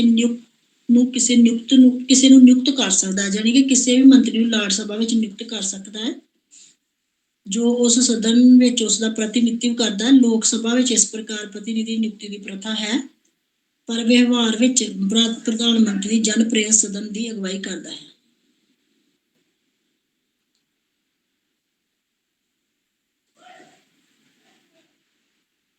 ਕਹਿੰਦਾ ਕਿ ਜਿਹੜੇ ਸ਼ਾਸਨ ਨਾਲ ਸੰਬੰਧਿਤ ਜਿੰਨੇ ਵੀ ਭਾਸ਼ਣ ਆ ਉਹ ਸਿਰਫ ਪ੍ਰਧਾਨ ਮੰਤਰੀ ਹੀ ਦੇ ਸਕਦਾ ਹੈ। ਲੋਕ ਸਭਾ ਦੇ ਸੰਚਾਲਨ ਵਿੱਚ ਵੀ ਪ੍ਰਧਾਨ ਮੰਤਰੀ ਅਗਵਾਈ ਪ੍ਰਦਾਨ ਕਰਦਾ ਹੈ, ਕਿਉਂਕਿ ਵਿਧਾਨ ਪਾਲਿਕਾ ਦਾ ਪ੍ਰਧਾਨ ਹੁੰਦਾ ਹੈ। ਨੈਕਸਟ ਆ ਜਾਓ ਸਮਰਾਟ ਅਤੇ ਮੰਤਰੀ ਮੰਡਲ ਵਿੱਚ ਕੜੀ। ਹਾਂ, ਪ੍ਰਧਾਨ ਮੰਤਰੀ ਸਮਰਾਟ ਤੇ ਮੰਤਰੀ ਮੰਡਲ ਵਿੱਚ ਇੱਕ ਕੜੀ ਦਾ ਕੰਮ ਕਰਦਾ, ਵਿਚੋਲਗੀ ਦਾ ਕੰਮ ਕਰਦਾ। ਇਹ ਸਾਡੇ ਵੀ ਪ੍ਰਧਾਨ ਮੰਤਰੀ ਦਾ ਇਹੋ ਹੀ ਆ ਕਿ ਉਸ ਰਾਸ਼ਟਰਪਤੀ ਅਤੇ ਮੰਤਰੀ ਮੰਡਲ ਦੇ ਵਿੱਚ ਵਿਚੋਲਗੀ ਦਾ ਕੰਮ ਕਰਦਾ। ਇਸ ਤਰ੍ਹਾਂ ਹੀ ਉਹ ਪ੍ਰਧਾਨ ਮੰਤਰੀ ਸਮਰਾਟ ਦਾ ਮੁੱਖ ਸਲਾਹਕਾਰ ਹੁੰਦਾ ਹੈ, ਔਰ ਜਦੋਂ ਆਪਾਤਕਾਲ ਵਿੱਚ ਸਮਰਾਟ ਸਭ ਤੋਂ ਪਹਿਲਾਂ ਪ੍ਰਧਾਨ ਮੰਤਰੀ ਤੋਂ ਸਲਾਹ ਲੈਂਦਾ, ਔਰ ਪ੍ਰਧਾਨ ਮੰਤਰੀ ਸਮਰਾਟ ਦੇ ਵਿਅਕਤੀਗਤ ਜੀਵਨ ਦੇ ਮਾਮਲਿਆਂ ਨੂੰ ਵੀ ਕੰਟਰੋਲ ਕਰਦਾ ਹੈ। ਸਮਰਾਟ ਕਿਹੜੇ ਸਰਕਾਰੀ ਕਾਰਜਾਂ ਵਿੱਚ ਭਾਗ ਲਵੇਗਾ, ਸਾਮਰਾਜ ਜਾਂ ਰਾਸ਼ਟਰਮੰਡਲ ਕਿਸ ਭਾਗ ਦੀ ਯਾਤਰਾ ਕਰੇਗਾ ਆਦਿ ਗੱਲਾਂ ਦਾ ਨਿਰਣਾ ਜਾਂ ਫੈਸਲਾ ਪ੍ਰਧਾਨ ਮੰਤਰੀ ਹੀ ਕਰਦਾ ਹੈ। ਅੰਤਰਰਾਸ਼ਟਰੀ ਪ੍ਰਤੀਨਿਧੀ, ਕਹਿੰਦਾ ਕਿ ਜਿਹੜਾ ਪ੍ਰਧਾਨ ਮੰਤਰੀ ਅੰਤਰਰਾਸ਼ਟਰੀ ਪ੍ਰਤੀਨਿਧੀ ਹੁੰਦਾ, ਇਹ ਵਿਦੇਸ਼ ਨੀਤੀ ਉੱਤੇ ਪੂਰਾ ਕੰਟਰੋਲ ਰੱਖਦਾ। ਭਾਵੇਂ ਵਿਦੇਸ਼ ਵਿਭਾਗ ਉਸਦੇ ਹੱਥ ਵਿੱਚ ਨਹੀਂ ਰਹਿੰਦਾ, ਫਿਰ ਵੀ ਵਿਦੇਸ਼ਿਕ ਨੀਤੀ ਦਾ ਉਹ ਨਿਰਮਾਣ ਕਰਤਾ ਹੈ। ਵਿਦੇਸ਼ ਮੰਤਰੀ ਦੇ ਕਾਰਜਕਲਾਪਾਂ ਉੱਤੇ ਕੜੀ ਨਿਗਰਾਨੀ ਰੱਖਦਾ। ਨੈਕਸਟ ਆ ਜਾਓ ਸੰਰਖਣ ਅਤੇ ਉਪਾਧੀਆਂ ਸੰਬੰਧੀ ਸ਼ਕਤੀ। ਪ੍ਰਧਾਨ ਮੰਤਰੀ ਦੇ ਸੰਰਖਣ ਅਤੇ ਕਿਰਪਾ ਦੇ ਆਧਾਰ ਸਰੋਤ ਹਨ। ਉਪਾਧੀਆਂ ਪ੍ਰਦਾਨ ਕਰਨਾ ਸਮਰਾਟ ਦਾ ਵਿਸ਼ੇਸ਼ ਅਧਿਕਾਰ ਹੈ, ਪਰੰਤੂ ਪ੍ਰਧਾਨ ਮੰਤਰੀ ਦੀ ਸਿਫਾਰਿਸ਼ ਉੱਤੇ ਹੀ ਸਮਰਾਟ ਕਿਸੇ ਨੂੰ ਉਪਾਧੀ ਦੇ ਸਕਦਾ ਜਾਂ ਪੀਅਰ ਬਣਾ ਸਕਦਾ ਹੈ। ਨੈਕਸਟ ਆ ਜਾਓ ਆਪਾਤਕਾਲੀਨ ਅਧਿਕਾਰ। ਪ੍ਰਧਾਨ ਮੰਤਰੀ ਕੋਲ ਆਪਾਤਕਾਲੀਨ ਅਧਿਕਾਰ ਵੀ ਹੈ। ਯੁੱਧ, ਅਰਥ ਸੰਕਟ ਜਾਂ ਕਿਸੇ ਹੋਰ ਪ੍ਰਕਾਰ ਦੇ ਸੰਕਟਾਂ ਦੇ ਸਮੇਂ ਉਹਨਾਂ ਦੀ ਸ਼ਕਤੀ ਵੱਧ ਜਾਂਦੀ ਹੈ।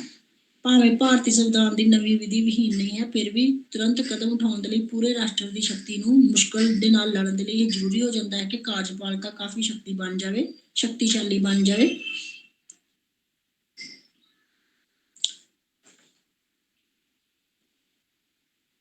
ਕਹਿੰਦਾ ਜਦੋਂ ਆਪਾਤਕਾਲ ਵਿੱਚ ਸੰਵਿਧਾਨਕ ਤਾਨਾਸ਼ਾਹੀ ਦੀ ਸਥਾਪਨਾ ਹੋ ਜਾਂਦੀ ਹੈ, ਜਿਸ ਦਾ ਤਾਨਾਸ਼ਾਹ ਪ੍ਰਧਾਨ ਮੰਤਰੀ ਹੁੰਦਾ।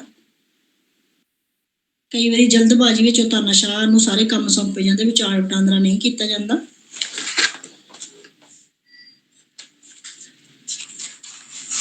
ਅੱਗੇ ਆ ਗਿਆ USA ਦਾ ਰਾਸ਼ਟਰਪਤੀ।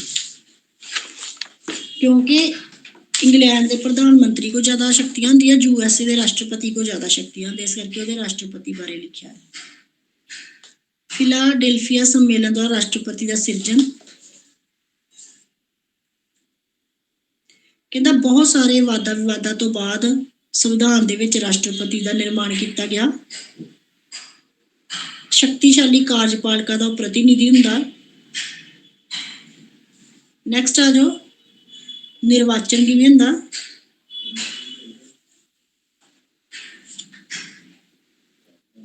ਕਹਿੰਦਾ ਪਹਿਲੋਂ ਇਹਦੀ ਜਿਹੜੀ ਰਾਸ਼ਟਰਪਤੀ ਨਿਰਵਾਚਨ ਪੱਤੀ ਦੇ ਪ੍ਰਸ਼ਨ ਤੇ ਪ੍ਰਤੀਨਿਧੀ ਦੇ ਮਤਭੇਦ ਆ। ਨਿਰਵਾਚਨ ਮੰਡਲ ਸੰਵਿਧਾਨ ਦੇ ਦੂਜੇ ਅਨੁਛੇਦ ਵਿੱਚ ਰਾਸ਼ਟਰਪਤੀ ਦੇ ਨਿਰਵਾਚਨ ਦੀ ਵਿਧੀ ਦਾ ਉਲੇਖ ਕੀਤਾ ਗਿਆ। ਰਾਸ਼ਟਰਪਤੀ ਦਾ ਨਿਰਵਾਚਨ ਇੱਕ ਨਿਰਵਾਚਕ ਮੰਡਲ ਦੁਆਰਾ ਹੁੰਦਾ ਹੈ। ਨਿਰਵਾਚਕ ਗਣ ਰਾਜਾਂ ਦੁਆਰਾ ਨਿਯੁਕਤ ਮੈਂਬਰ ਹੁੰਦੇ ਨੇ। ਹਰੇਕ ਰਾਜ ਤੋਂ ਨਿਰਵਾਚਕਾਂ ਦੀ ਸੰਖਿਆ ਕਾਂਗਰਸ ਦੇ ਦੋਵੇਂ ਸਦਨਾਂ ਵਿੱਚ ਰਾਜ ਦੇ ਪ੍ਰਤੀਨਿਧੀਆਂ ਦੇ ਬਰਾਬਰ ਹੁੰਦੀ ਹੈ। ਅਰਥਾਤ ਹਰੇਕ ਰਾਜ ਚੋਂ ਨਿਰਵਾਚਕਾਂ ਦੀ ਸੰਖਿਆ ਕਾਂਗਰਸ ਸਦਨ ਵਿੱਚ ਮਿਲ ਕੇ ਪ੍ਰਤੀਨਿਧੀ ਹੁੰਦੇ ਹਨ। ਯਾਨੀ ਕਿ ਵੱਖ-ਵੱਖ ਰਾਜਾਂ ਦੇ ਜਿਹੜੇ ਪ੍ਰਤੀਨਿਧੀ ਉਹ ਮਿਲ ਕੇ ਰਾਸ਼ਟਰਪਤੀ ਨੂੰ ਚੁਣਦੇ ਆ। ਨਿਰਵਾਚਕਾਂ ਦੀ ਯੋਗਤਾ ਕੀ ਹੋਣੀ ਚਾਹੀਦੀ ਹੈ? ਉਹ ਵਿਅਕਤੀ ਜਿਹੜੇ ਕਾਂਗਰਸ ਦੇ ਦੋਵੇਂ ਸਦਨਾਂ ਵਿੱਚੋਂ ਕਿਸੇ ਦੇ ਮੈਂਬਰ ਹੋਵੇ, ਸੰਯੁਕਤ ਰਾਜ ਦੇ ਅਧੀਨ ਕਿਸੇ ਲਾਭ ਜਾਂ ਉੱਤਰਦਾਇਤਵ ਦੇ ਪਦ ਉੱਤੇ ਕੰਮ ਕਰ ਰਿਹਾ ਹੋਵੇ ਜਾਂ ਟਰਸਟ ਦੇ ਪਦ ਤੇ ਹੋਣ। ਮਤਦਾਤਾ, ਇਹਨਾਂ ਦੀ ਜਿਹੜੀ ਮਤਦਾਤਾਵਾਂ ਜਾਣੀ ਕਿ ਵੋਟ ਆ ਉਹ ਪ੍ਰਤੱਖ ਰੂਪ ਵਿੱਚ ਚੁਣੀ ਜਾਂਦੀ ਆ। ਇਹਦੇ ਵਿੱਚ 1970 ਵਿੱਚ ਇੱਕ ਕਾਨੂੰਨ ਬਣਿਆ ਸੀ, ਮਤਦਾਨ ਅਧਿਕਾਰ ਨਿਯਮ। 21 ਸਾਲ ਦੀ ਉਮਰ ਤੋਂ ਬਾਅਦ ਕਿਸੇ ਵੀ ਨਰ ਨਾਰੀ ਨੂੰ ਵੋਟ ਦੇਣ ਦਾ ਪੂਰਾ ਅਧਿਕਾਰ ਹੈ ਔਰ ਉਸ ਤੋਂ ਬਾਅਦ ਇਹਦੀ ਉਮਰ ਨਿਸ਼ਚਿਤ ਕੀਤੀ ਗਈ 18 ਸਾਲ।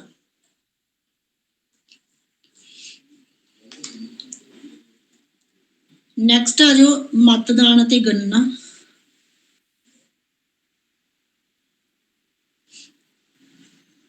ਇਹਦੇ ਵਿੱਚ ਕੀ ਹੁੰਦਾ, ਦਸੰਬਰ ਦੇ ਦੂਜੇ ਬੁੱਧਵਾਰ ਜਿਹੜਾ ਮਤਦਾਨ ਕਰਵਾਇਆ ਜਾਂਦਾ ਔਰ ਮਤਦਾਨ ਵਿਅਸਕ ਮਤਦਾਰ ਆਧਾਰ ਤੇ ਗੁਪਤ ਪਰਚੀਆਂ ਦੁਆਰਾ ਹੁੰਦਾ ਹੈ। ਘੱਟੋ ਘੱਟ ਇੱਕ ਵਿਅਕਤੀ ਅਜਿਹਾ ਹੋਣਾ ਚਾਹੀਦਾ ਜੋ ਉਸ ਰਾਜ ਦਾ ਨਿਵਾਸੀ ਹੋਵੇ। ਨਿਰਵਾਚਨ ਦੇ ਫਲਸਰੂਪ 3 ਪ੍ਰਮਾਣ ਪੱਤਰ ਤਿਆਰ ਕੀਤੇ ਜਾਂਦੇ ਆ ਜਿਸ ਵਿੱਚ ਡਿਸਟ੍ਰਿਕਟ ਕੋਰਟ ਵਿੱਚ ਸੁਰੱਖਿਅਤ ਰਹਿੰਦਾ ਹੈ ਔਰ ਇਹਨੂੰ ਡਾਕ ਦੁਆਰਾ ਸੀਨੇਟ ਕੋ ਭੇਜਿਆ ਜਾਂਦਾ। ਨੈਕਸਟ ਆ ਜੋ ਇਹ ਨਹੀਂ ਕਰਨਾ ਆਪਾਂ 12ਵਾਂ ਸੰਸ਼ੋਧਨ ਨਹੀਂ ਕਰਾਂਗੇ। ਮੇਨ ਆਪਾਂ ਪੁਆਇੰਟ ਲੈਣੇ ਆ।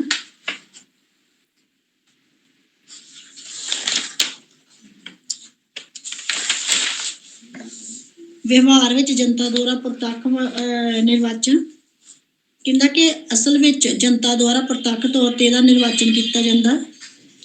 ਉਮੀਦਵਾਰਾਂ ਦਾ ਮਨੋਨਇਨ। ਨਵੇਂ ਰਾਸ਼ਟਰਪਤੀ ਦੇ ਪਦ ਗ੍ਰਹਿਣ ਕਰਦੇ ਹੀ ਅਗਲੇ ਸਾਲ 4 ਸਾਲਾਂ ਦੇ ਬਾਅਦ ਹੋਣ ਵਾਲੇ ਰਾਸ਼ਟਰਪਤੀ ਦੀ ਚੋਣ ਦੀ ਚਰਚਾ ਹੋਣ ਲੱਗਦੀ ਹੈ। ਜਿਵੇਂ ਜਿਵੇਂ ਸਮਾਂ ਨਜ਼ਦੀਕ ਆਉਂਦਾ ਉਮੀਦਵਾਰ ਸਾਹਮਣੇ ਆਉਣ ਲੱਗਦੇ ਹਨ, ਪਰੰਤੂ ਰਾਸ਼ਟਰਪਤੀ ਚੋਣ ਦਾ ਵਾਸਤਵਿਕ ਹੰਗਾਮਾ ਵਿਵਸਥਿਤ ਦਲਾਂ ਦੁਆਰਾ ਉਮੀਦਵਾਰ ਚੋਣ ਨਾਲ ਸ਼ੁਰੂ ਹੁੰਦਾ ਹੈ। ਉਪ ਰਾਸ਼ਟਰਪਤੀ ਪਦ ਦੇ ਲਈ ਉਪ ਰਾਸ਼ਟਰਪਤੀ ਦੇ ਪਦ ਦੀ ਵੀ ਉਪ ਰਾਸ਼ਟਰਪਤੀ ਵੀ ਹੁੰਦਾ ਵਾ। ਰਾਸ਼ਟਰਪਤੀ ਦੇ ਉਪ ਰਾਸ਼ਟਰਪਤੀ ਪਦ ਦੇ ਉਮੀਦਵਾਰ ਕੇਵਲ ਇੱਕ ਰਾਜ ਦੇ ਨਹੀਂ ਹੋਣੇ ਚਾਹੀਦੇ, ਜਾਣੀ ਕਿ ਇੱਕੋ ਰਾਜ ਦਾ ਰਾਸ਼ਟਰਪਤੀ ਤੇ ਉਸੇ ਰਾਜ ਦਾ ਉਪ ਰਾਸ਼ਟਰਪਤੀ ਨਹੀਂ ਹੋਣਾ ਚਾਹੀਦਾ, ਦੋਨੋਂ ਅਲੱਗ-ਅਲੱਗ ਰਾਜ ਦੇ ਹੋਣੇ ਚਾਹੀਦੇ ਆ।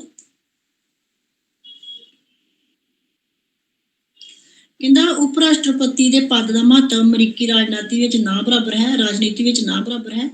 ਇਸ ਲਈ ਇਸ ਪਦ ਦੇ ਲਈ ਤਗੜਾ ਸੰਘਰਸ਼ ਨਹੀਂ ਹੁੰਦਾ, ਜਲਦੀ ਹੈ ਕੋਈ ਉਮੀਦਵਾਰ ਸਪਸ਼ਟ ਬਹੁਮਤ ਪ੍ਰਾਪਤ ਕਰ ਲੈਂਦਾ। ਚੋਣ ਅਭਿਆਨ। ਰਾਸ਼ਟਰਪਤੀ ਅਤੇ ਉਪ ਰਾਸ਼ਟਰਪਤੀ ਦੇ ਪਦਾਂ ਲਈ ਮਨੋਨਇਨ ਸਮਾਪਤ ਹੁੰਦੇ ਹੀ ਉਮੀਦਵਾਰ ਆਪਣੇ ਦਲ ਦੇ ਇੱਕ ਰਾਸ਼ਟਰਪਤੀ ਸਮਿਤੀ ਦਾ ਗਠਨ ਕਰਦਾ। ਇਹ ਸਮਿਤੀ ਆਪਣਾ ਇੱਕ ਪ੍ਰਧਾਨ ਅਤੇ ਖਜ਼ਾਨਚੀ ਚੁਣਦੀ ਹੈ। ਰਾਜਾਂ, ਜ਼ਿਲ੍ਹਿਆਂ ਤੇ ਹੋਰ ਸਥਾਨਾਂ ਵਿੱਚ ਦਲ ਦੇ 2 ਦਫ਼ਤਰ ਖੋਲ੍ਹੇ ਜਾਂਦੇ ਹਨ। ਚੋਣ ਪ੍ਰਚਾਰ ਜ਼ੋਰਾਂ ਸ਼ੋਰਾਂ ਨਾਲ ਸ਼ੁਰੂ ਹੁੰਦਾ ਹੈ। ਲੱਖਾਂ ਡਾਲਰ ਖਰਚ ਕੀਤੇ ਜਾਂਦੇ ਹਨ। ਚੋਣ ਅਭਿਆਨ ਉੱਤੇ ਕਾਨੂੰਨਨ $30 ਲੱਖ ਤੱਕ ਖਰਚਾ ਆ ਜਾਂਦਾ। ਉਮੀਦਵਾਰ ਇਸ ਸੀਮਾ 'ਚ ਬਹੁਤ ਜ਼ਿਆਦਾ ਖਰਚ ਕਰਦੇ ਹਨ, ਯਾਨੀ ਕਿ ਇਹਨਾਂ ਦਾ ਚੋਣ ਅਭਿਆਨ ਜਿਹੜਾ ਖਰਚੀਲਾ ਹੁੰਦਾ। ਨਿਰਵਾਚਨ ਮੰਡਲ ਦੀ ਚੋਣ, ਬਸ ਇਹਦਾ ਪੁਆਇੰਟ ਦੇਵਾਂਗੇ। ਨਿਰਵਾਚਨ ਮੰਡਲ ਜਨਤਾ ਦੁਆਰਾ ਚੋਣ ਕੀਤੀ ਜਾਂਦੀ। ਅੱਗੋਂ ਪੁਆਇੰਟ ਇਕੱਲੇ ਲਿਖਾਂਗੇ। ਨਿਰਵਾਚਨ ਮੰਡਲ ਦੁਆਰਾ ਮਤਦਾਨ, ਨਿਰਵਾਚਨ ਪ੍ਰਣਾਲੀ ਦੇ ਦੋਸ਼, ਅਲਪ ਮਤ ਰਾਸ਼ਟਰਪਤੀ, ਉਮੀਦਵਾਰ ਦੀ ਅਪੀਲ ਉੱਤੇ ਸ਼ਕਤੀ ਤੇ ਜ਼ੋਰ, ਵਿਸ਼ਿਸ਼ਟ ਵਿਅਕਤੀਆਂ ਦਾ ਨਿਰਵਾਚਨ ਨਹੀਂ, ਜਾਣੀ ਕਿ ਲੋਕ ਜਿਹੜੇ ਅਮੀਰ ਆ ਉਹ ਨਹੀਂ ਨਿਰਵਾਚਨ 'ਚ ਹੁੰਦੇ। ਉਮੀਦਵਾਰ ਨੂੰ ਸ਼ਾਸਨ ਦਾ ਪੂਰਵ ਬਣਾਉ ਨਹੀਂ। ਇਹ ਹੈਗਾ ਸੀ ਅਮਰੀਕਾ ਦਾ ਰਾਸ਼ਟਰਪਤੀ।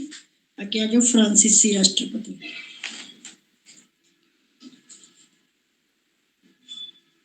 ਰਾਸ਼ਟਰਪਤੀ ਦਾ ਨਿਰਵਾਚਨ 1946 ਈਸਵੀ ਦੇ ਸੰਵਿਧਾਨ ਵਿੱਚ ਰਾਸ਼ਟਰਪਤੀ ਪਦ ਲਈ ਯੋਗਤਾਵਾਂ ਦਾ ਉਲੇਖ ਨਹੀਂ ਕੀਤਾ ਗਿਆ, ਜਾਣੀ ਕਿ ਇਹਦੀਆਂ ਯੋਗਤਾਵਾਂ ਨਹੀਂ ਲਿਖੀਆਂ ਗਈਆਂ। ਔਰ ਇਹ ਜ਼ਰੂਰ ਕਿਹਾ ਗਿਆ ਕਿ ਫਰਾਂਸ ਦੇ ਵਿੱਚ ਕੋਈ ਸਾਬਕਾ ਰਾਜਵੰਸ਼ ਰਾਜਾ ਨਹੀਂ ਹੋਣਾ ਚਾਹੀਦਾ ਰਾਸ਼ਟਰਪਤੀ ਵਾਸਤੇ। ਰਾਜਵੰਸ਼ ਦੇ ਵਿਅਕਤੀਆਂ ਨੂੰ ਛੱਡ ਕੇ 18 ਸਾਲ ਤੋਂ ਜ਼ਿਆਦਾ ਉਮਰ ਵਾਲਾ ਕੋਈ ਵੀ ਵਿਅਕਤੀ ਇਸ ਪਦ ਲਈ ਖੜਾ ਹੋ ਸਕਦਾ ਹੈ। ਜ਼ਿਆਦਾਤਰ ਮੱਧਮ ਯੋਗਤਾ ਦੇ ਵਿਅਕਤੀ ਰਾਸ਼ਟਰਪਤੀ ਨਿਰਵਾਚਿਤ ਹੁੰਦੇ ਹਨ, ਜਾਣੀ ਕਿ ਜਿਨ੍ਹਾਂ ਨੇ ਨਾ ਤਾਂ ਬਹੁਤ ਜ਼ਿਆਦਾ ਉਹ ਕੁਆਲੀਫਾਈਡ ਹੋਣ, ਨਾ ਹੀ ਘੱਟ, ਉਹਨਾਂ ਨੂੰ ਰਾਸ਼ਟਰਪਤੀ ਦੇ ਅਹੁਦੇ ਲਈ ਚੁਣਿਆ ਜਾਂਦਾ। ਵਾਸਤਵਿਕ ਸ਼ਕਤੀ ਦੇ ਅਭਾਵ ਵਿੱਚ ਪ੍ਰਭਾਵਸ਼ਾਲੀ ਵਿਅਕਤੀ ਇਸ ਪਦ ਨੂੰ ਪਸੰਦ ਕਰਦੇ ਹਨ, ਜਿਨ੍ਹਾਂ ਦੀ ਸ਼ਖਸੀਅਤ ਵਧੀਆ ਹੁੰਦੀ ਆ। ਪੰਜਵੇਂ ਗਣਤੰਤਰ ਦਾ ਸੰਵਿਧਾਨ ਵੀ ਰਾਸ਼ਟਰਪਤੀ ਦੀ ਯੋਗਤਾ ਦੇ ਸੰਬੰਧ ਵਿੱਚ ਚੁੱਕਾ ਹੈ।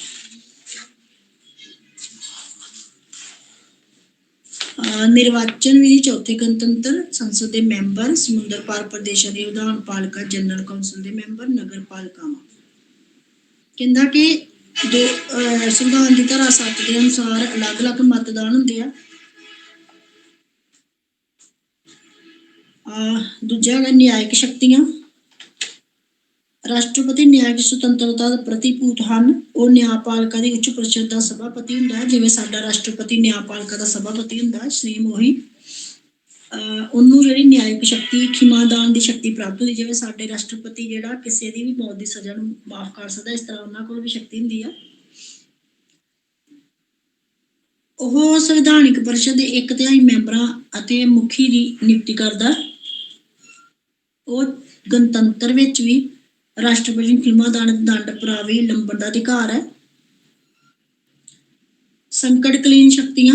ਜੇਕਰ ਸੰਕਟਕਾਲੀਨ ਸ਼ਕਤੀਆਂ ਜਿਹੜੀਆਂ ਰਾਸ਼ਟਰਪਤੀ ਕੋਲ ਹੁੰਦੀਆਂ ਨੇ, ਜੇਕਰ ਦੇਸ਼ ਉੱਤੇ ਕੋਈ ਸੰਕਟ ਆ ਜਾਂਦਾ, ਵਿੱਤੀ ਸੰਕਟ ਜਾਂ ਕੋਈ ਹਮਲਾ ਆ ਜਾਂਦਾ, ਤਾਂ ਉਸ ਸਮੇਂ ਰਾਸ਼ਟਰਪਤੀ ਰਾਜ ਹੋ ਜਾਂਦਾ। ਇਹਦਾ ਮੁਲਾਂਕਣ ਕਰਨਾ, ਜੋ ਅਸੀਂ ਕੀਤਾ ਉਹਦੇ ਵਿੱਚੋਂ ਲਾਈਨਾਂ ਲੈ ਕੇ ਇਹਦਾ ਮੁਲਾਂਕਣ ਕਰਨਾ। ਰਸ਼ੀਆ ਦਾ ਰਾਸ਼ਟਰਪਤੀ ਬਹੁਤ ਸੌਖਾ ਵਾ, ਈਜ਼ੀ ਆ, ਇਹ ਤੁਸੀਂ ਖੁਦ ਕਰਿਓ। ਚੀਨ ਦਾ ਰਾਸ਼ਟਰਪਤੀ, ਗਣਤੰਤਰ ਦਾ ਮੁਖੀ ਹੁੰਦਾ ਚੀਨ ਦਾ ਰਾਸ਼ਟਰਪਤੀ।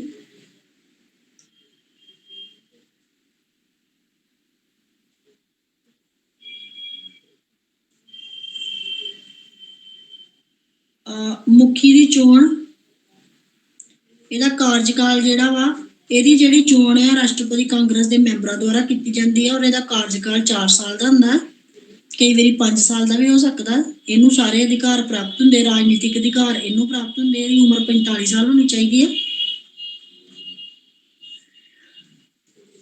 ਔਰ ਇਹਦੇ ਵਿੱਚ ਜਿਹੜੇ ਬਹੁਤ ਅਮੀਰ ਲੋਕ, ਜਿਹੜੇ ਕਿ ਪ੍ਰਤਿਸ਼ਠ ਨੇ, ਫੇਮਸ ਨੇ, ਉਹਨਾਂ ਵਿੱਚੋਂ ਹੀ ਰਾਸ਼ਟਰਪਤੀ ਚੁਣਿਆ ਜਾਂਦਾ, ਜਿਵੇਂ ਮਾਓ ਤਸੇ-ਤੁੰਗ, ਲਿਊ ਸ਼ਾਓਚੁਈ, ਲੀ ਜਿਆਨਿਆ। ਮੁਖੀ ਦੀਆਂ ਸ਼ਕਤੀਆਂ ਤੇ ਕੰਮ। ਸਭ ਤੋਂ ਪਹਿਲੇ ਇਹਦੇ ਕੋਲ ਸ਼ਕਤੀ ਹੁੰਦੀ ਪ੍ਰਸ਼ਾਸਨਿਕ ਸ਼ਕਤੀਆਂ, ਪ੍ਰਸ਼ਾਸਨ ਨੂੰ ਚਲਾਉਣ ਵਾਲੀਆਂ ਸਾਰੀਆਂ ਸ਼ਕਤੀਆਂ ਇਹਦੇ ਕੋਲ ਹੁੰਦੀਆਂ ਨੇ। ਉਪਚਾਰਿਕ ਸ਼ਕਤੀਆਂ, ਖਿਮਾਦਾਨ ਦੇਣਾ, ਆਦੇਸ਼ ਦੇਣੇ, ਉਪਾਧੀਆਂ, ਪਦਵੀਆਂ ਦੇਣੀਆਂ। ਸਨਮਾਨਜਨਕ, ਸਨਮਾਨ ਸੂਚਕ ਉਪਾਧੀਆਂ ਦੇਣੀਆਂ। ਕੂਟਨੀਤਿਕ ਸ਼ਕਤੀਆਂ ਤੇ ਕੰਮ, ਦੂਸਰੇ ਦੇਸ਼ਾਂ ਨਾਲ ਕੂਟਨੀਤਿਕ ਸੰਬੰਧ ਬਣਾਉਣੇ, ਇਹ ਇਹਦੀ ਸ਼ਕਤੀ ਆ। ਰਾਜਦੂਤ ਭੇਜਣੇ ਆਪਣੇ ਦੇਸ਼ ਦੇ ਦੂਸਰੇ ਦੇਸ਼ਾਂ ਵਿੱਚ, ਕਿਸੇ ਵੀ ਦੇਸ਼ ਨਾਲ ਸੰਧੀ ਕਰਨਾ ਜਾਂ ਯੁੱਧ ਘੋਸ਼ਣਾ ਕਰਨਾ, ਇਹਦੀ ਸ਼ਕਤੀ ਹੈ। ਸੈਨਿਕ ਸ਼ਕਤੀਆਂ ਅਤੇ ਕੰਮ, ਇਹ ਆਪਣੀ ਸੈਨਾ ਦਾ ਸਰਵਉੱਚ ਅਧਿਕਾਰੀ ਆ। ਇਹ ਸਾਰੀ ਸੈਨਾ ਉੱਤੇ ਰਾਜ ਕਰਦਾ, ਉਹਨਾਂ ਦੇ ਅਧਿਕਾਰ ਰੱਖਦਾ।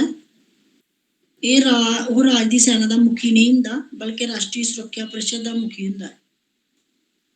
ਯਾਨੀ ਕਿ ਜਿਸ ਤਰ੍ਹਾਂ ਸਾਡੇ ਦੇਸ਼ ਦੇ ਵਿੱਚ ਪੁਲਿਸ ਦਾ ਮੁਖੀ ਨਹੀਂ ਹੁੰਦਾ ਰਾਸ਼ਟਰਪਤੀ, ਪੁਲਿਸ ਇੱਕ ਡਿਪਾਰਟਮੈਂਟ ਹੈ, ਉਹ ਰਾਜ ਦੀ ਪੁਲਿਸ ਹੈ। ਜਿਹੜੀ ਕੇਂਦਰੀ ਪੁਲਿਸ ਹੈ ਨਾ, ਉਹਦਾ ਮੁਖੀਆ ਹੁੰਦਾ। ਨਿਰੀਖਣਾਤਮਕ ਸ਼ਕਤੀਆਂ, ਕਹਿੰਦਾ ਕਿ ਇਹ ਸਰਵਉੱਚ ਰਾਜ ਸੰਮੇਲਨ ਦਾ ਮੁਖੀ ਹੁੰਦਾ, ਇਸ ਕਰਕੇ ਇਹਦੇ ਕੋਲ ਨਿਰੀਖਣਾਤਮਕ ਸ਼ਕਤੀਆਂ ਹੁੰਦੀਆਂ ਨੇ, ਔਰ ਇਹ ਆਪਣੀ ਇੱਛਾ ਅਨੁਸਾਰ ਕੁਝ ਮੈਂਬਰਾਂ ਨੂੰ ਨਿਯੁਕਤ ਕਰਨ ਦਾ ਅਧਿਕਾਰ ਰੱਖਦਾ ਹੈ, ਔਰ ਕੁਝ ਵਿਸ਼ਿਆਂ ਵਿੱਚ ਆਪਣੀ ਰਾਏ ਵੀ ਦਿੰਦਾ ਹੈ। ਆਪਣੇ ਜਿਹੜੇ ਕੀਤੇ ਗਏ ਫੈਸਲੇ ਆ ਉਹਨਾਂ ਨੂੰ ਜਨਸੰਘ ਕਾਂਗਰਸ ਦੇ ਕੋਲ ਭੇਜਦਾ ਹੈ। ਸਵਿਸ ਸੰਘੀ ਕਾਰਜਪਾਲਿਕਾ, ਯਾਨੀ ਕਿ ਸਵਿਸ ਦੇਸ਼ ਦੀ, ਇਹ ਇੰਨੇ ਇੰਪੋਰਟੈਂਟ ਨਹੀਂ ਆ, ਇਸ ਕਰਕੇ ਤੁਸੀਂ ਥੋੜਾ ਬਹੁਤਾ ਇਹਦੀ ਆਪ ਹੀ ਰੀਡਿੰਗ ਕਰਨੀ ਆ। ਪੁਆਇੰਟ ਮੈਂ ਪੜ੍ਹ ਦਿੰਨੀ ਆ। ਅਤੁਲ ਅਤੇ ਅਨੋਖੀ ਕਾਰਜਪਾਲਿਕਾ, ਸੰਘੀ ਪਰਿਸ਼ਦ, ਨਿਰਵਾਚਨ ਪੱਤੀ, ਕਾਰਜਕਾਲ, ਤਨਖਾਹ, ਪ੍ਰਸ਼ਾਸਕੀ ਵਿਭਾਗ, ਪਦ ਅਧਿਕਾਰੀ, ਸੰਘੀ ਪਰਿਸ਼ਦ ਅਧਿਕਾਰ ਤੇ ਕ੍ਰਿਤ ਕਾਰਜਪਾਲਿਕਾ ਦੀਆਂ ਸ਼ਕਤੀਆਂ। ਵਿਧਾਇਕ ਸ਼ਕਤੀਆਂ, ਨਿਆਇਕ ਸ਼ਕਤੀਆਂ, ਵਿੱਤੀ ਸ਼ਕਤੀਆਂ ਤੇ ਸੰਕਟਕਾਲੀਨ ਸ਼ਕਤੀਆਂ। ਇਹ ਸਵਿਸ ਦੇਸ਼ ਦਾ ਹੈ, ਸਵਿਟਜ਼ਰਲੈਂਡ ਆਪਾਂ ਜਿਹਨੂੰ ਕਹਿੰਦੇ।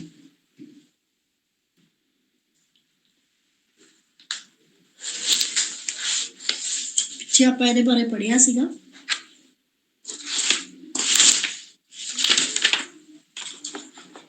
ਨੈਕਸਟ ਇੱਕ ਆਈ ਹੈਗੀ ਆ ਸੰਵਿਧਾਨਕ ਸੰਰਚਨਾ ਵਿਵਸਥਾਪਾਲਿਕਾ, ਯਾਨੀ ਕਿ ਵਿਧਾਨ ਪਾਲਿਕਾ, ਲੈਜਿਸਲੇਚਰ।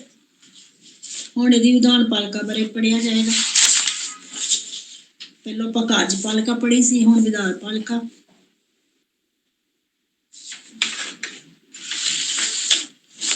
ਸਭ ਤੋਂ ਪਹਿਲਾਂ ਬ੍ਰਿਟਿਸ਼ ਸੰਸਦ ਦੀ ਪੜਾਂਗੇ, ਵਿਧਾਨ ਪਾਲਿਕਾ ਕੀ ਆ। ਪਿੱਛੇ ਵੀ ਆਪਾਂ ਪੜ੍ਹਿਆ ਸੀ, ਜਿਹਦੇ ਵਿੱਚ ਇੱਕ ਲਾਰਡ ਸਭਾ ਸੀ ਤੇ ਇੱਕ ਕਾਮਨ ਸਭਾ ਸੀ। ਸੇਮ ਉਹੀ ਚੀਜ਼ ਅੱਗੇ ਆ ਜਾਂਦੀ ਆ। ਤੇ ਬ੍ਰਿਟਿਸ਼ ਸੰਸਦ ਵਿੱਚ 2 ਹਾਊਸ ਹੁੰਦੇ ਨੇ, ਹਾਊਸ ਆਫ ਲਾਰਡਸ, ਲਾਰਡ ਸਭਾ, ਹਾਊਸ ਆਫ ਕਾਮਨਸ, ਕਾਮਨ ਸਭਾ। ਲਾਰਡ ਸਭਾ ਨੂੰ ਉੱਚਾ ਸਦਨ ਜਾਂ ਉੱਪਰਲਾ ਸਦਨ ਕਿਹਾ ਜਾਂਦਾ, ਜਾਂ ਦੂਜਾ ਸਦਨ ਕਿਹਾ ਜਾਂਦਾ। ਔਰ ਜਿਹੜਾ ਕਾਮਨ ਸਭਾ ਵਾ ਉਹਨੂੰ ਆਪਾਂ ਜਿਹੜਾ ਹਾਊਸ ਆਫ ਕਾਮਨ ਆ ਉਹਨੂੰ ਅਸੀਂ ਅਫਸਰ ਸਦਨ ਕਹਿੰਦੇ, ਨੀਵਾਂ ਸਦਨ ਕਹਿੰਦੇ ਆ। ਜਦ ਕਿ ਅਸਲ ਵਿੱਚ ਜਿਹੜਾ ਕਾਮਨ ਸਭਾ ਵਾ ਉਹਦੇ ਕੋਲ ਲਾਰਡ ਸਭਾ ਦੀ ਤੁਲਨਾ ਵਿੱਚ ਜ਼ਿਆਦਾ ਸ਼ਕਤੀਆਂ ਹੁੰਦੀਆਂ ਨੇ। ਔਰ ਰਾਜਨੀਤਿਕ ਕਾਰਨਾਂ ਤੋਂ ਕਾਮਨ ਸਭਾ ਨੂੰ ਬ੍ਰਿਟਿਸ਼ ਸੰਸਦ ਦਾ ਪਰਾਇਵਾਚੀ ਸਮਝਿਆ ਜਾਂਦਾ, ਜਾਣੀ ਕਿ ਇੱਕ ਕਿਸਮ ਦੀ ਉਹ ਸੰਸਦ ਹੀ ਹੁੰਦੀ ਹੈ। ਸੰਸਦ ਦੀ ਪ੍ਰਭੂ ਸੱਤਾ, ਬ੍ਰਿਟਿਸ਼ ਵਿੱਚ ਸੰਸਦ ਦੀ ਬਹੁਤ ਜ਼ਿਆਦਾ ਪ੍ਰਭੂ ਸੱਤਾ, ਸਾਰੀਆਂ ਸ਼ਕਤੀਆਂ ਜਿਹੜੀਆਂ ਸੰਸਦ ਕੋਲ ਹੁੰਦੀਆਂ। ਔਰ ਇਹਦਾ ਜਿਹੜਾ ਇੱਕ ਸਦਨ ਕਾਮਨ ਸਦਨ ਆ, ਕਾਮਨ ਹਾਊਸ, ਉਹਦੇ ਕੋਲ ਲਾਰਡ ਹਾਊਸ ਨਾਲੋਂ ਜ਼ਿਆਦਾ ਸ਼ਕਤੀਆਂ ਹੁੰਦੀਆਂ। ਅੱਗੇ ਆ ਗਿਆ ਕਾਮਨ ਸਭਾ, ਇਹਦਾ ਪਹਿਲਾ ਸਦਨ। ਇਹ ਮੈਂ ਤੁਹਾਨੂੰ ਪੜ੍ਹ ਦਿੰਦੀ ਦੁਬਾਰਾ, ਕਿਉਂਕਿ ਇਹਦਾ ਆ ਜਾਂਦਾ ਕਿ ਵੀ ਵੱਖਰਾ ਕੁਐਸਚਨ ਵੀ।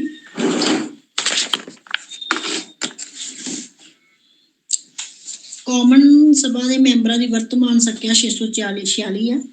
ਇਹ ਸਭਾ ਮੈਂਬਰ ਨਿਰਵਾਚਿਤ ਹੋ ਕੇ ਆਉਂਦੇ ਹਨ। ਪ੍ਰਚਲਿਤ ਭਾਸ਼ਾ ਵਿੱਚ ਇਹਨਾਂ ਨੂੰ MP ਕਿਹਾ ਜਾਂਦਾ। ਔਰ ਸੰਸਦ ਮੈਂਬਰਾਂ ਨੂੰ ਆਪਣੇ ਜਦ ਤੋਂ ਨਹੀਂ ਹਟਾ ਸਕਦੇ, ਉਸ ਨੂੰ ਬਾਹਰ ਦੇ ਦਬਾਅ ਨੂੰ ਮੁਕਤ ਰੱਖਣ ਲਈ ਕੁਝ ਵਿਸ਼ੇਸ਼ ਅਧਿਕਾਰ ਪ੍ਰਾਪਤ ਹੁੰਦੇ ਨੇ, ਤਾਂ ਕਿ ਬਾਹਰਲੀ ਜਨਤਾ ਉਹਨਾਂ ਤੇ ਦਬਾਅ ਨਾ ਪਾ ਸਕੇ। ਇਹਨਾਂ ਨੂੰ ਦੀਵਾਨੀ ਕਾਰਵਾਈ ਦੇ ਅੰਤਰਗਤ ਗ੍ਰਿਫਤਾਰ ਨਹੀਂ ਕੀਤਾ ਜਾ ਸਕਦਾ। ਸੰਸਦ ਵਿੱਚ ਆਪਣੇ ਕਰਤੱਵ ਪਾਲਣ ਦੇ ਦੌਰਾਨ ਉਹ ਭਾਸ਼ਣ ਦਿੰਦੇ ਹਨ, ਹੋਰ ਗਤੀਵਿਧੀਆਂ ਵਿੱਚ ਹਿੱਸਾ ਲੈਂਦੇ ਹਨ। ਕਿਸੇ ਵੀ ਕਾਰਨ ਇਹਨਾਂ ਉੱਤੇ ਮੁਕੱਦਮਾ ਨਹੀਂ ਚਲਾਇਆ ਜਾਂਦਾ। ਇਹਨਾਂ ਨੂੰ ਸੰਸਦ ਵੱਲੋਂ ਵੇਤਨ ਮਿਲਦਾ ਹੈ ਔਰ ਟੈਕਸ ਦੀਆਂ ਕਟੌਤੀਆਂ ਕੱਟ ਕੇ ਔਸਤ ਬ੍ਰਿਟਿਸ਼ ਤਨਖਾਹ ਦਾ ਦੁੱਗਣਾ ਹੁੰਦਾ ਹੈ। ਵਿਧੀ ਨਿਰਮਾਣ, ਯਾਨੀ ਕਿ ਇਹਨਾਂ ਨੂੰ ਕਿਸ ਤਰ੍ਹਾਂ ਇਹਨਾਂ ਦਾ ਨਿਰਮਾਣ ਕੀਤਾ ਜਾਂਦਾ। ਇਹਨਾਂ ਦਾ ਜਿਹੜਾ ਕਾਰਜਕਾਲ ਹੈ ਉਹ 5 ਸਾਲ ਦਾ ਹੁੰਦਾ, ਔਰ ਇਸ ਤੋਂ ਪਹਿਲਾਂ ਵੀ ਇਹਨੂੰ ਭੰਗ ਕੀਤਾ ਜਾ ਸਕਦਾ, ਉਹਦੇ ਕਾਰਜਕਾਲ ਨੂੰ ਵਧਾਇਆ ਵੀ ਜਾ ਸਕਦਾ ਹੈ। ਕਾਮਨ ਸਭਾ ਦਾ ਮੁੱਖ ਕਾਰਜ ਵਿਧੀ ਨਿਰਮਾਣ ਕਾਨੂੰਨ ਬਣਾਉਂਦਾ ਹੈ। ਸੰਸਦੀ ਅਧਿਨਿਯਮ 1911 ਦੇ ਅਨੁਸਾਰ ਧਨ ਵਿਧੇਇਕ ਮਣੀ ਬਿੱਲ ਕਾਮਨ ਸਭਾ ਤੋਂ ਹੀ ਸ਼ੁਰੂ ਕੀਤੇ ਜਾ ਸਕਦੇ ਹਨ।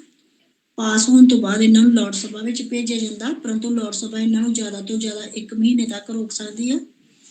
ਇਸ ਤਰ੍ਹਾਂ ਜਿਹੜੀ ਦੇਸ਼ ਦੀ ਵਿੱਤ ਵਿਵਸਥਾ ਵਾ, ਫਾਈਨੈਂਸ ਆ, ਉਹਦੇ ਉੱਤੇ ਕਾਮਨ ਸਭਾ ਦਾ ਪੂਰਾ ਕੰਟਰੋਲ ਹੁੰਦਾ, ਜਿਵੇਂ ਕਿ ਸਾਡੇ ਦੇਸ਼ ਵਿੱਚ।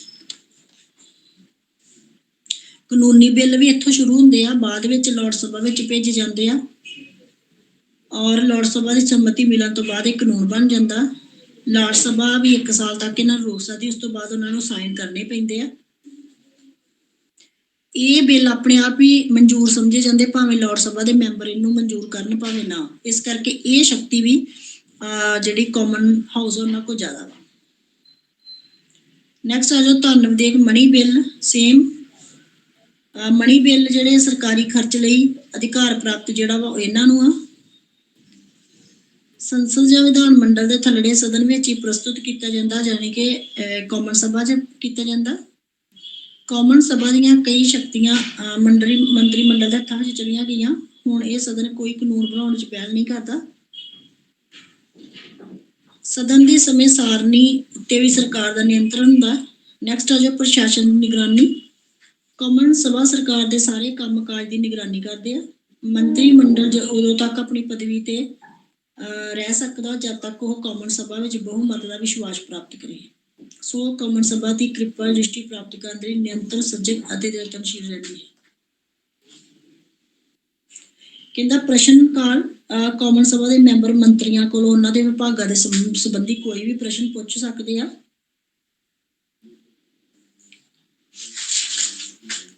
ਲਾਰਡ ਸਭਾ ਜਿਹੜਾ ਉਹ ਉੱਪਰਲਾ ਸਦਨ ਹੁੰਦਾ, ਔਰ ਉਹਨਾਂ ਕੋਲ ਜ਼ਿਆਦਾ ਸ਼ਕਤੀਆਂ ਨਹੀਂ ਹੁੰਦੀਆਂ। ਅਸਲੀ ਸ਼ਕਤੀਆਂ ਜਿਹੜੀਆਂ ਲੋਕ ਸਭਾ ਕੋਲ ਹੁੰਦੀਆਂ, ਕਿਉਂਕਿ ਲੋਕਾਂ ਦਾ ਸਦਨ ਹੈ। ਲੋਕ ਸਭਾ ਨਹੀਂ, ਕਾਮਨ ਸਭਾ, ਸੌਰੀ। ਔਰ ਇਹਦੇ ਵਿੱਚ ਜਿਹੜੇ ਲਾਟ ਸਭਾ ਦੇ ਮੈਂਬਰ ਹੁੰਦੇ ਆ ਉਹ ਹੁੰਦੇ ਨੇ ਵੰਸ਼ਨਾ ਪ੍ਰਪਤ, ਯਾਨੀ ਕਿ ਰਾਜਿਆਂ ਦੇ ਬੱਚੇ, ਅਮੀਰ ਲੋਕ, ਪੁਰੋਹਿਤ ਵਰਗ, ਇਹ ਸਾਰੇ ਜਿਹੜੇ ਜਿਨ੍ਹਾਂ ਵਿੱਚ ਵਿਸ਼ੇਸ਼ ਯੋਗਤਾਵਾਂ ਹੁੰਦੀਆਂ, ਦੇਸ਼ ਸੇਵਾ ਹੁੰਦੀ, ਭਾਵਨਾ ਹੁੰਦੀ ਦੇਸ਼ ਸੇਵਾ ਪ੍ਰਤੀ, ਇਹ ਸਾਰੇ ਲਾਟ ਸਭਾ ਦੇ ਮੈਂਬਰ ਹੁੰਦੇ। ਔਰ ਇਹਨਾਂ ਦੀ ਗਿਣਤੀ ਹੁੰਦੀ 747। ਬਟ ਹੁਣ ਇਸ ਕਾਮਨ ਸਭਾ ਦੇ ਮੈਂਬਰਾਂ ਤੋਂ ਜ਼ਿਆਦਾ ਹੁੰਦੀ ਆ।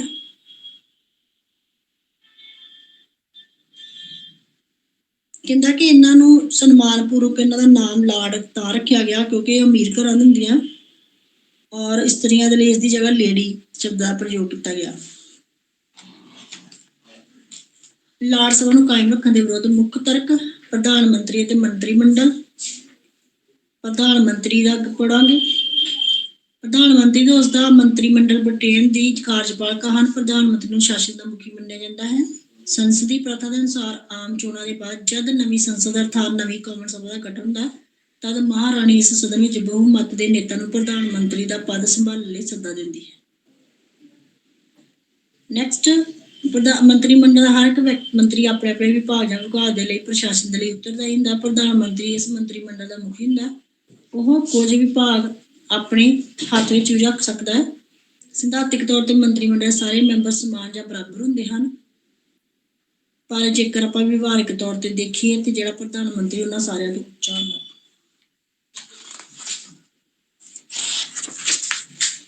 ਅੱਗੇ ਮੰਤਰੀ ਮੰਡਲ। ਮੰਤਰੀ ਮੰਡਲ ਬ੍ਰਿਟਿਸ਼ ਸੰਵਿਧਾਨ ਦੀ ਧੁਰੀ ਆ। ਇਹ ਆਪਣੀ ਵੱਖ-ਵੱਖ ਤਰੀਕਿਆਂ ਨਾਲ ਭੂਮਿਕਾ ਨਿਭਾਉਂਦੇ ਨੇ। ਮੰਤਰੀ ਮੰਡਲ ਸਮੂਹਿਕ ਉੱਤਰਦਾਈ ਦੇ ਸਿਧਾਂਤ। ਅੱਗੇ ਆ ਗਿਆ ਅਮਰੀਕੀ ਕਾਂਗਰਸ।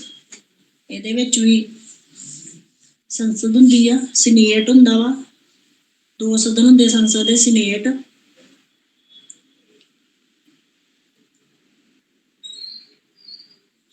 ਪ੍ਰਤੀਨਿਧੀ ਸਭਾ ਹਾਊਸ ਆਫ ਰਿਪਰੈਜ਼ੈਂਟੇਟਿਵਸ ਔਰ ਸੀਨੇਟ, 2 ਇਹਦੇ ਸਦਨ ਹੁੰਦੇ ਆ। ਪ੍ਰਤੀਨਿਧੀ ਸਭਾ ਦੇ ਵਿੱਚ 435 ਮੈਂਬਰ ਹੁੰਦੇ ਆ। ਇਹ ਸਾਰੇ ਮੈਂਬਰ ਦੇਸ਼ ਦੀ ਜਨਤਾ ਵਿੱਚ ਚੁਣੇ ਜਾਂਦੇ ਆ। ਨਿਰਵਾਚਨ ਖੇਤਰ ਜਨਸੰਖਿਆ ਦੇ ਆਧਾਰ ਤੇ ਬਣਾਏ ਜਾਂਦੇ ਆ। 2 ਸਾਲ ਬਾਅਦ ਇਹਨਾਂ ਨੂੰ ਵਧਾਇਆ ਜਾਂ ਘਟਾਇਆ ਜਾ ਸਕਦਾ ਹੈ। ਸੀਨੇਟ ਕੀ ਹੁੰਦਾ ਵਾ, ਪਹਿਲੇ ਮੈਂ ਦੱਸਿਆ ਸੀ 2 ਮਾਰਕਸ ਦਾ ਕੁਐਸਚਨ। ਸੀਨੇਟ ਵਿੱਚ ਕੋਈ ਵੀ ਸੰਯੁਕਤ ਰਾਜ ਦਾ ਕੋਈ ਵੀ ਰਾਜ ਆਪਣੇ ਆਪਣੇ 2 ਪ੍ਰਤੀਨਿਧੀ ਭੇਜ ਸਕਦਾ। ਇਸ ਕਰਕੇ ਇਹਦੇ ਮੈਂਬਰਾਂ ਦੀ ਗਿਣਤੀ 100 ਹੁੰਦੀ ਕਿਉਂਕਿ 50 ਦੀਆਂ ਸਟੇਟ ਆ, 2-2 ਮੈਂਬਰ ਜਾਣਗੇ ਤਾਂ 100 ਬਣ ਜਾਂਦੇ ਨੇ। ਸੀਨੇਟ ਦਾ ਜਿਹੜਾ ਸਭਾਪਤੀ ਉਪ ਰਾਸ਼ਟਰਪਤੀ ਹੁੰਦਾ। ਰਾਸ਼ਟਰਪਤੀ ਦੀ ਤਰ੍ਹਾਂ ਉਪ ਰਾਸ਼ਟਰਪਤੀ ਚੋਣ ਵੀ ਜਨ ਸਧਾਰਨ ਦੁਆਰਾ ਨਿਰਵਾਚਕ ਗਣ ਦੇ ਮਾਧਿਅਮ ਨਾਲ 4 ਸਾਲ ਦੀ ਨਿਯਮ ਸਮੇਂ ਲਈ ਕੀਤੀ ਜਾਂਦੀ ਹੈ। ਸੀਨੇਟ ਵਿੱਚ ਉਪ ਰਾਸ਼ਟਰਪਤੀ ਨਿਰਪੱਖ ਰੂਪ ਨਾਲ ਕੰਮ ਕਰਦਾ। ਉਹ ਮਤਦਾਨ ਵਿੱਚ ਵੀ ਹਿੱਸਾ ਲੈਂਦਾ ਔਰ ਆਪਣੇ ਨਿਰਣਾਇਕ ਵੋਟ ਦਾ ਇਸਤੇਮਾਲ ਕਰਦਾ। ਕਾਂਗਰਸ ਦੀਆਂ ਸ਼ਕਤੀਆਂ ਅਤੇ ਕ੍ਰਿਤ ਨਿਹਿਤ ਸ਼ਕਤੀਆਂ ਦੇ ਸਿਧਾਂਤ। ਵਿੱਤ ਵਿਧੇਇਕ, ਪ੍ਰਸ਼ਾਸਨਿਕ ਸ਼ਕਤੀਆਂ, ਨਿਆਇਕ ਸ਼ਕਤੀਆਂ, ਨਿਰਵਾਚਕ ਸ਼ਕਤੀਆਂ, ਇਹ ਸਾਰਾ ਇਹਦੇ ਵਿੱਚ ਅਸੀਂ ਸਮਿਤੀ ਪ੍ਰਣਾਲੀ। ਕਾਂਗਰਸ ਦੀ ਸਮਿਤੀ ਨੂੰ ਆਮ ਤੌਰ ਤੇ ਲਘੂ ਵਿਧਾਨ ਮੰਡਲ, ਸਥਾਈ ਸਮਿਤੀ। ਇਹ ਸਮਿਤੀਆਂ ਦੇ ਨਾਮ ਆ ਪਰਵਰ ਸਮਿਤੀ। ਇਹ ਸਾਰਿਆਂ ਦੇ ਨਾਮ ਲਿਖ ਕੇ 2-2 ਲਾਈਨਾਂ ਦੇਣੀਆਂ ਬਸ। ਸੰਯੁਕਤ ਸਮਿਤੀ, ਸੰਮੇਲਨ ਸਮਿਤੀ ਔਰ ਸਮਿਤੀ ਨੂੰ ਸਦਨ ਨਿਯਮ ਵਾਲੀ ਸਮਿਤੀ। ਰਾਸ਼ਟਰਪਤੀ ਅਤੇ ਕਾਂਗਰਸ। ਰਾਸ਼ਟਰਪਤੀ ਦੇ ਨਿਸ਼ੇਧਾਧਿਕਾਰ ਯਾਨੀ ਕਿ ਵੀਟੋ। ਕਈ ਵਾਰੀ ਕੁਐਸਚਨ ਆਉਂਦਾ ਹੁੰਦਾ ਜੇ ਅਮਰੀਕਾ ਦੇ ਰਾਸ਼ਟਰਪਤੀ ਵੀਟੋ ਬਾਰੇ ਦੱਸੋ ਕਿ ਉਹਦਾ ਵੀਟੋ ਕੀ ਆ। ਇਹ ਤੁਸੀਂ ਇਹਦੇ ਵਿੱਚੋਂ ਆਨਸਰ ਲੈ ਲੈਣਾ। ਵਿੱਤੀ ਨਿਯੰਤਰਣ, ਰਾਸ਼ਟਰਪਤੀ ਤੇ ਮਹਾਭਿਯੋਗ ਚਲਾਉਣ ਦਾ ਅਧਿਕਾਰ। ਅੱਗੇ ਆ ਗਿਆ ਸਵਿਸ ਸੰਘੀ ਵਿਧਾਨ ਮੰਡਲ। 2 ਸਦਨਾਤਮਕ ਸਰਵਉੱਪਰਤਾ ਰਾਜ ਪਰਿਸ਼ਦ ਸੰਗਠਨ। ਕਾਰਜਕਾਲ, ਮੈਂਬਰਾਂ ਦੇ ਵਿਸ਼ੇਸ਼ ਅਧਿਕਾਰ, ਉਨਮੁਕਤੀਆਂ, ਪਦ ਅਧਿਕਾਰੀ, ਪ੍ਰਤੀਨਿਧੀ, ਰਾਸ਼ਟਰੀ ਪਰਿਸ਼ਦ ਸੰਗਠਨ। ਨਿਰਵਾਚਨ ਪ੍ਰਣਾਲੀ, ਮਤਦਾਤਾ, ਮੈਂਬਰਸ਼ਿਪ, ਕਾਰਜਕਾਲ, ਪਰਿਸ਼ਦਾਂ ਦੀ ਵਿਅਕਤੀਗਤ ਪਿਛਮ ਭੂਮੀ, ਤਨਖਾਹ, ਭੱਤੇ, ਪਦ ਅਧਿਕਾਰੀ, ਦੋਵਾਂ ਸਦਨਾਂ ਦਾ ਸਬੰਧ।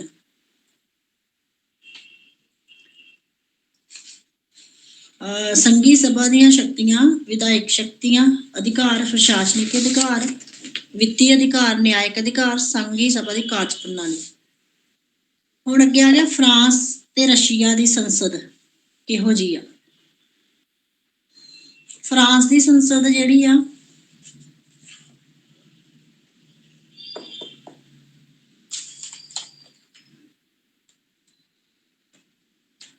ਫਰਾਂਸ ਦੇ ਪੰਚਮ ਗਣਰਾਜ ਤੇ ਸੰਵਿਧਾਨ ਅੰਤਰਗਤ ਇਕਾਤਮਕ ਸ਼ਾਸਨ ਪ੍ਰਣਾਲੀ ਇਹਦੀ। ਔਰ ਸੋ ਇੱਥੇ ਰਾਸ਼ਟਰੀ ਸਰਕਾਰ ਦੀ ਵਿਵਸਥਾ ਕੀਤੀ ਗਈ ਆ। ਇਸ ਦੇ ਇਲਾਵਾ ਉੱਥੋਂ ਦੀ ਜਨਤਾ ਦੇ 22 ਖੇਤਰੀ ਪਰਿਸ਼ਦ, 96 ਮਹਾਨਗਰ ਵਿਭਾਗੀ ਪਰਿਸ਼ਦ ਔਰ 36,673 ਨਗਰਪਾਲਿਕਾਵਾਂ ਪਰਿਸ਼ਦ ਨੇ। ਕਮਿਊਨਸ ਦੀ ਚੋਣ ਵੀ ਹੁੰਦੀ ਆ। ਜਿਹੜੇ ਖੇਤਰੀ ਪਰਿਸ਼ਦ ਆਰਥਿਕ ਨਿਯੋਜਨ ਵਿੱਚ ਸਰਕਾਰ ਨੂੰ ਸਲਾਹ ਦਿੰਦੀਆਂ ਨੇ। ਹੇਠਲੀਆਂ ਪਰਿਸ਼ਦਾਂ ਆਵਾਸ, ਪਰਿਵਹਿਨ, ਖੇਡਾਂ, ਸਕੂਲਾਂ, ਸੰਸਕ੍ਰਿਤਿਕ ਕਲਿਆਣਕਾਰੀ ਕਾਰਜਾਂ, ਕਾਨੂੰਨ ਦੇ ਪਰਿਵਰਤਨ ਅਤੇ ਸਰਕਾਰ ਰੱਖਦੀਆਂ ਹਨ। ਇਹ ਸਾਰੀਆਂ ਪਰਿਸ਼ਦਾਂ ਉੱਥੋਂ ਦੀ ਸਨੇਟ ਦੀ ਚੋਣ ਦੀ ਹਿੱਸਾ ਲੈਂਦੀਆਂ ਹਨ। ਯਾਨੀ ਕਿ ਇੱਥੇ ਵੀ ਸਨੇਟ ਹੁੰਦੀ ਹੈ, ਸੰਸਦ ਦੀ ਇੱਕ ਸਨੇਟ ਹੁੰਦੀ ਹੈ। ਰਾਜਨੀਤੀ ਪ੍ਰਣਾਲੀ ਨੂੰ ਸਧਾਰਨ ਸੰਸਦ ਦੀ ਪ੍ਰਣਾਲੀ ਕਹਿੰਦਾ। ਸੰਸਦੀ ਪ੍ਰਣਾਲੀ 'ਚ ਪ੍ਰਧਾਨ ਮੰਤਰੀ ਅਤੇ ਉਸਦਾ ਮੰਤਰੀ ਮੰਡਲ ਦੀ ਸਲਾਹ ਨਾਲ ਕੰਮ ਕੀਤਾ ਜਾਂਦਾ। ਔਰ ਫਰਾਂਸ ਵਿੱਚ ਪ੍ਰਧਾਨ ਮੰਤਰੀ ਤੇ ਰਾਸ਼ਟਰਪਤੀ ਮਿਲ ਵੰਡ ਕੇ ਕਾਰਜਕਾਰੀ ਸ਼ਕਤੀਆਂ ਦਾ ਪ੍ਰਯੋਗ ਕਰਦੇ। ਔਰ ਇਹਦੇ ਜਿਹੜੇ ਹੇਠਲੇ ਸੰਸਦ ਦੇ ਸਦਨ ਨੇ ਉਹ ਹੈਗੇ ਨੇ ਰਾਸ਼ਟਰੀ ਸਭਾ ਜਾਂ ਨੈਸ਼ਨਲ ਅਸੈਂਬਲੀ। ਕਹਿੰਦਾ ਕਿ ਨੂੰ ਨੈਸ਼ਨਲ ਅਸੈਂਬਲੀ ਕਿਹਾ ਜਾਂਦਾ ਵਾ। ਉੱਪਰਲੇ ਸਦਨ ਨੂੰ ਸਨੇਟ ਕਿਹਾ ਜਾਂਦਾ। ਹੁਣ ਜਿਸ ਤਰ੍ਹਾਂ ਅਮਰੀਕਾ ਦਾ ਇੱਕ ਲਾਰਡ ਤੇ ਹੈਗਾ ਸੀ ਨਾ ਦੂਜਾ ਸਨੇਟ, ਉਸੇ ਤਰ੍ਹਾਂ ਇਹਦੇ ਵੀ 2 ਸਦਨ ਨੇ। ਇੱਕ ਹੈਗਾ ਵਾ ਰਾਸ਼ਟਰੀ ਸਭਾ ਜਿਹਨੂੰ ਆਪਾਂ ਨੈਸ਼ਨਲ ਅਸੈਂਬਲੀ ਕਹਿੰਦੇ, ਦੂਜਾ ਹੈਗਾ ਵਾ ਸਨੇਟ। ਜਿਹੜੀ ਨੈਸ਼ਨਲ ਅਸੈਂਬਲੀ ਉਹਦੇ ਵਿੱਚ 577 ਮੈਂਬਰ ਹੁੰਦੇ ਆ, 5 ਸਾਲ ਲਈ ਚੁਣੇ ਜਾਂਦੇ ਆ। ਔਰ ਇਸ ਤੋਂ ਪਹਿਲਾਂ ਵੀ ਇਹਨੂੰ ਭੰਗ ਕੀਤਾ ਜਾ ਸਕਦਾ ਹੈ। ਔਰ ਇਹਦੇ ਮੈਂਬਰਾਂ ਦੀ ਚੋਣ ਜਿਹੜੀ ਆ ਨੈਸ਼ਨਲ ਅਸੈਂਬਲੀ ਦੇ ਮੈਂਬਰਾਂ ਦੀ ਚੋਣ ਜਨਤਾ ਦੁਆਰਾ ਕੀਤੀ ਜਾਂਦੀ ਆ। ਸਨੇਟ ਵਿੱਚ 321 ਮੈਂਬਰ ਹੁੰਦੇ ਨੇ। ਇਹ ਨਿਰਵਾਚਕ ਗਣ ਦੇ ਦੁਆਰਾ ਅਪ੍ਰਤੱਖ ਰੂਪ ਨਾਲ ਚੁਣੇ ਜਾਂਦੇ ਆ। ਔਰ ਨਿਰਵਾਚਕ ਗਣ ਵਿੱਚ ਨੈਸ਼ਨਲ ਅਸੈਂਬਲੀ ਦੇ ਸਥਾਨਕ ਮੈਂਬਰ, ਮੇਅਰ, ਵਿਭਾਗੀ ਪਰਿਸ਼ਦਾਂ ਦੇ ਮੈਂਬਰ, ਨਗਰਪਾਲਿਕਾਵਾਂ ਪਰਿਸ਼ਦਾਂ ਦੇ ਮੈਂਬਰ, ਪ੍ਰਤੀਨਿਧੀ ਸ਼ਾਮਲ ਹੁੰਦੇ। ਕਹਿੰਦਾ ਜਿਹੜੇ ਸਨੇਟ ਦੇ ਮੈਂਬਰ ਆ ਨਾ 9 ਸਾਲ ਲਈ ਚੁਣੇ ਜਾਂਦੇ ਆ। ਔਰ ਨੈਸ਼ਨਲ ਅਸੈਂਬਲੀ ਦੇ 22 ਮੈਂਬਰ, ਸਨੇਟ ਦੇ 13 ਮੈਂਬਰ ਸਮੁੰਦਰ ਪਾਰ ਦੇ ਵਿਭਾਗਾਂ ਤੇ ਖੇਤਰਾਂ ਤੋਂ ਲਏ ਜਾਂਦੇ ਆ। ਕਾਰਜਪਾਲਿਕਾ ਦੀ ਰਚਨਾ ਅਤੇ ਕੰਮ। ਕਾਰਜਪਾਲਿਕਾ ਦਾ ਜਿਹੜਾ ਪ੍ਰਧਾਨ ਹੈ ਉਹ ਪ੍ਰਧਾਨ ਮੰਤਰੀ ਹੁੰਦਾ ਵਾ। ਰਾਸ਼ਟਰਪਤੀ ਪ੍ਰਧਾਨ ਮੰਤਰੀ ਰਲ ਕੇ ਕਰਦੇ ਨੇ।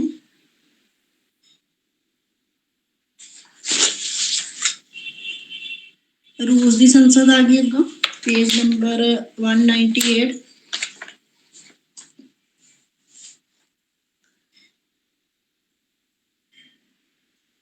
ਇਹਦੀ ਵੀ ਸੰਸਦੀ ਪ੍ਰਣਾਲੀ ਆ।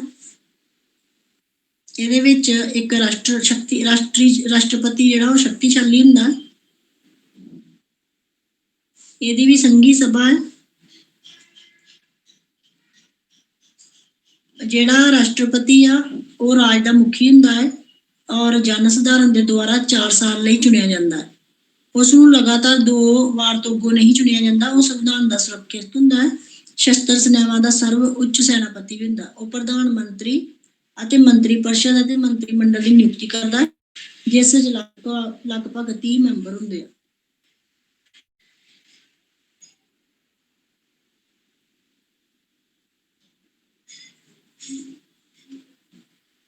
ਰਾਸ਼ਟਰਪਤੀ ਸੰਸਦ ਦੁਆਰਾ ਪਾਸ ਕੀਤੇ ਗਏ ਕਾਨੂੰਨ ਬਣਾਉਣ ਤੋਂ ਰੋਕ ਸਕਦਾ ਹੈ।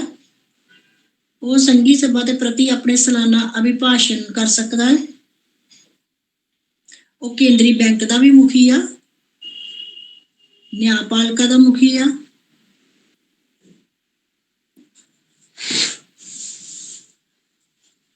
ਹੁਣ ਜਿਹੜੇ ਰੂਸ ਦੀ ਸੰਸਦ ਹੈ ਉਹਦੇ ਵੀ 2 ਸਦਨ ਹੁੰਦੇ। ਇੱਕ ਹੁੰਦਾ ਅਫਸਰ ਸਦਨ, ਲੋਅਰ ਹਾਊਸ,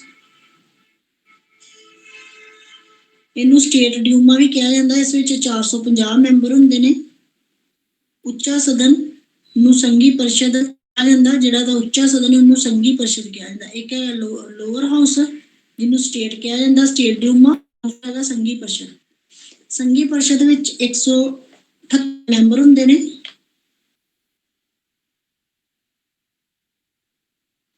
ਕਹਿੰਦਾ ਜਿਹੜੇ ਸਟੇਟ ਡਿਊਮਾ ਦੇ ਮੈਂਬਰ 225 ਹੁੰਦੇ ਨੇ ਔਰ ਸਿੱਧੇ ਨਿਰਵਾਚਨ ਖੇਤਰਾਂ ਵਿੱਚੋਂ 4 ਸਾਲ ਲਈ ਚੁਣ ਲਏ ਜਾਂਦੇ ਨੇ। ਇਸ ਦੀ ਚੋਣ ਵਿੱਚ ਬਹੁਮਤ ਪ੍ਰਣਾਲੀ ਅਪਣਾਈ ਜਾਂਦੀ ਹੈ। ਬਹੁਮਤ ਪ੍ਰਣਾਲੀ ਅਨੁਪਾਤਿਕ ਪ੍ਰਤੀਨਿਧਤਾ ਮਹਾਭਿਯੋਗ ਜਦੋਂ ਕੋਈ ਕੰਮ ਨਹੀਂ ਕਰਦਾ ਰਾਸ਼ਟਰਪਤੀ ਸਹੀ ਤਰੀਕੇ ਨਾਲ ਉਹਦੇ ਤੇ ਆਰੋਪ ਦੇਸ਼ ਧਰੋਹ ਭ੍ਰਿਸ਼ਟਾਚਾਰ ਦਾ ਇਲਜ਼ਾਮ ਲਾ ਕੇ ਉਹਨੂੰ ਉਹਦੇ ਪਦ ਤੋਂ ਵਾਂਝਾ ਕੀਤਾ ਜਾ ਸਕਦਾ। ਸੰਵਿਧਾਨਿਕ ਕੋਰਟ ਹੁੰਦੀ ਆ, ਸੰਵਿਧਾਨ ਦੇ ਕੋਲ ਇੱਕ ਕੋਰਟ ਹੁੰਦੀ ਜਿਹੜੀ ਕਿ ਨਿਆਇਕ ਪੁਨਰ ਨਿਰੀਖਣ ਕਰਦੀ ਆ। ਇਹਦੇ ਵਿੱਚ 19 ਮੈਂਬਰਾਂ ਦੀ ਵਿਵਸਥਾ ਕੀਤੀ ਗਈ ਆ।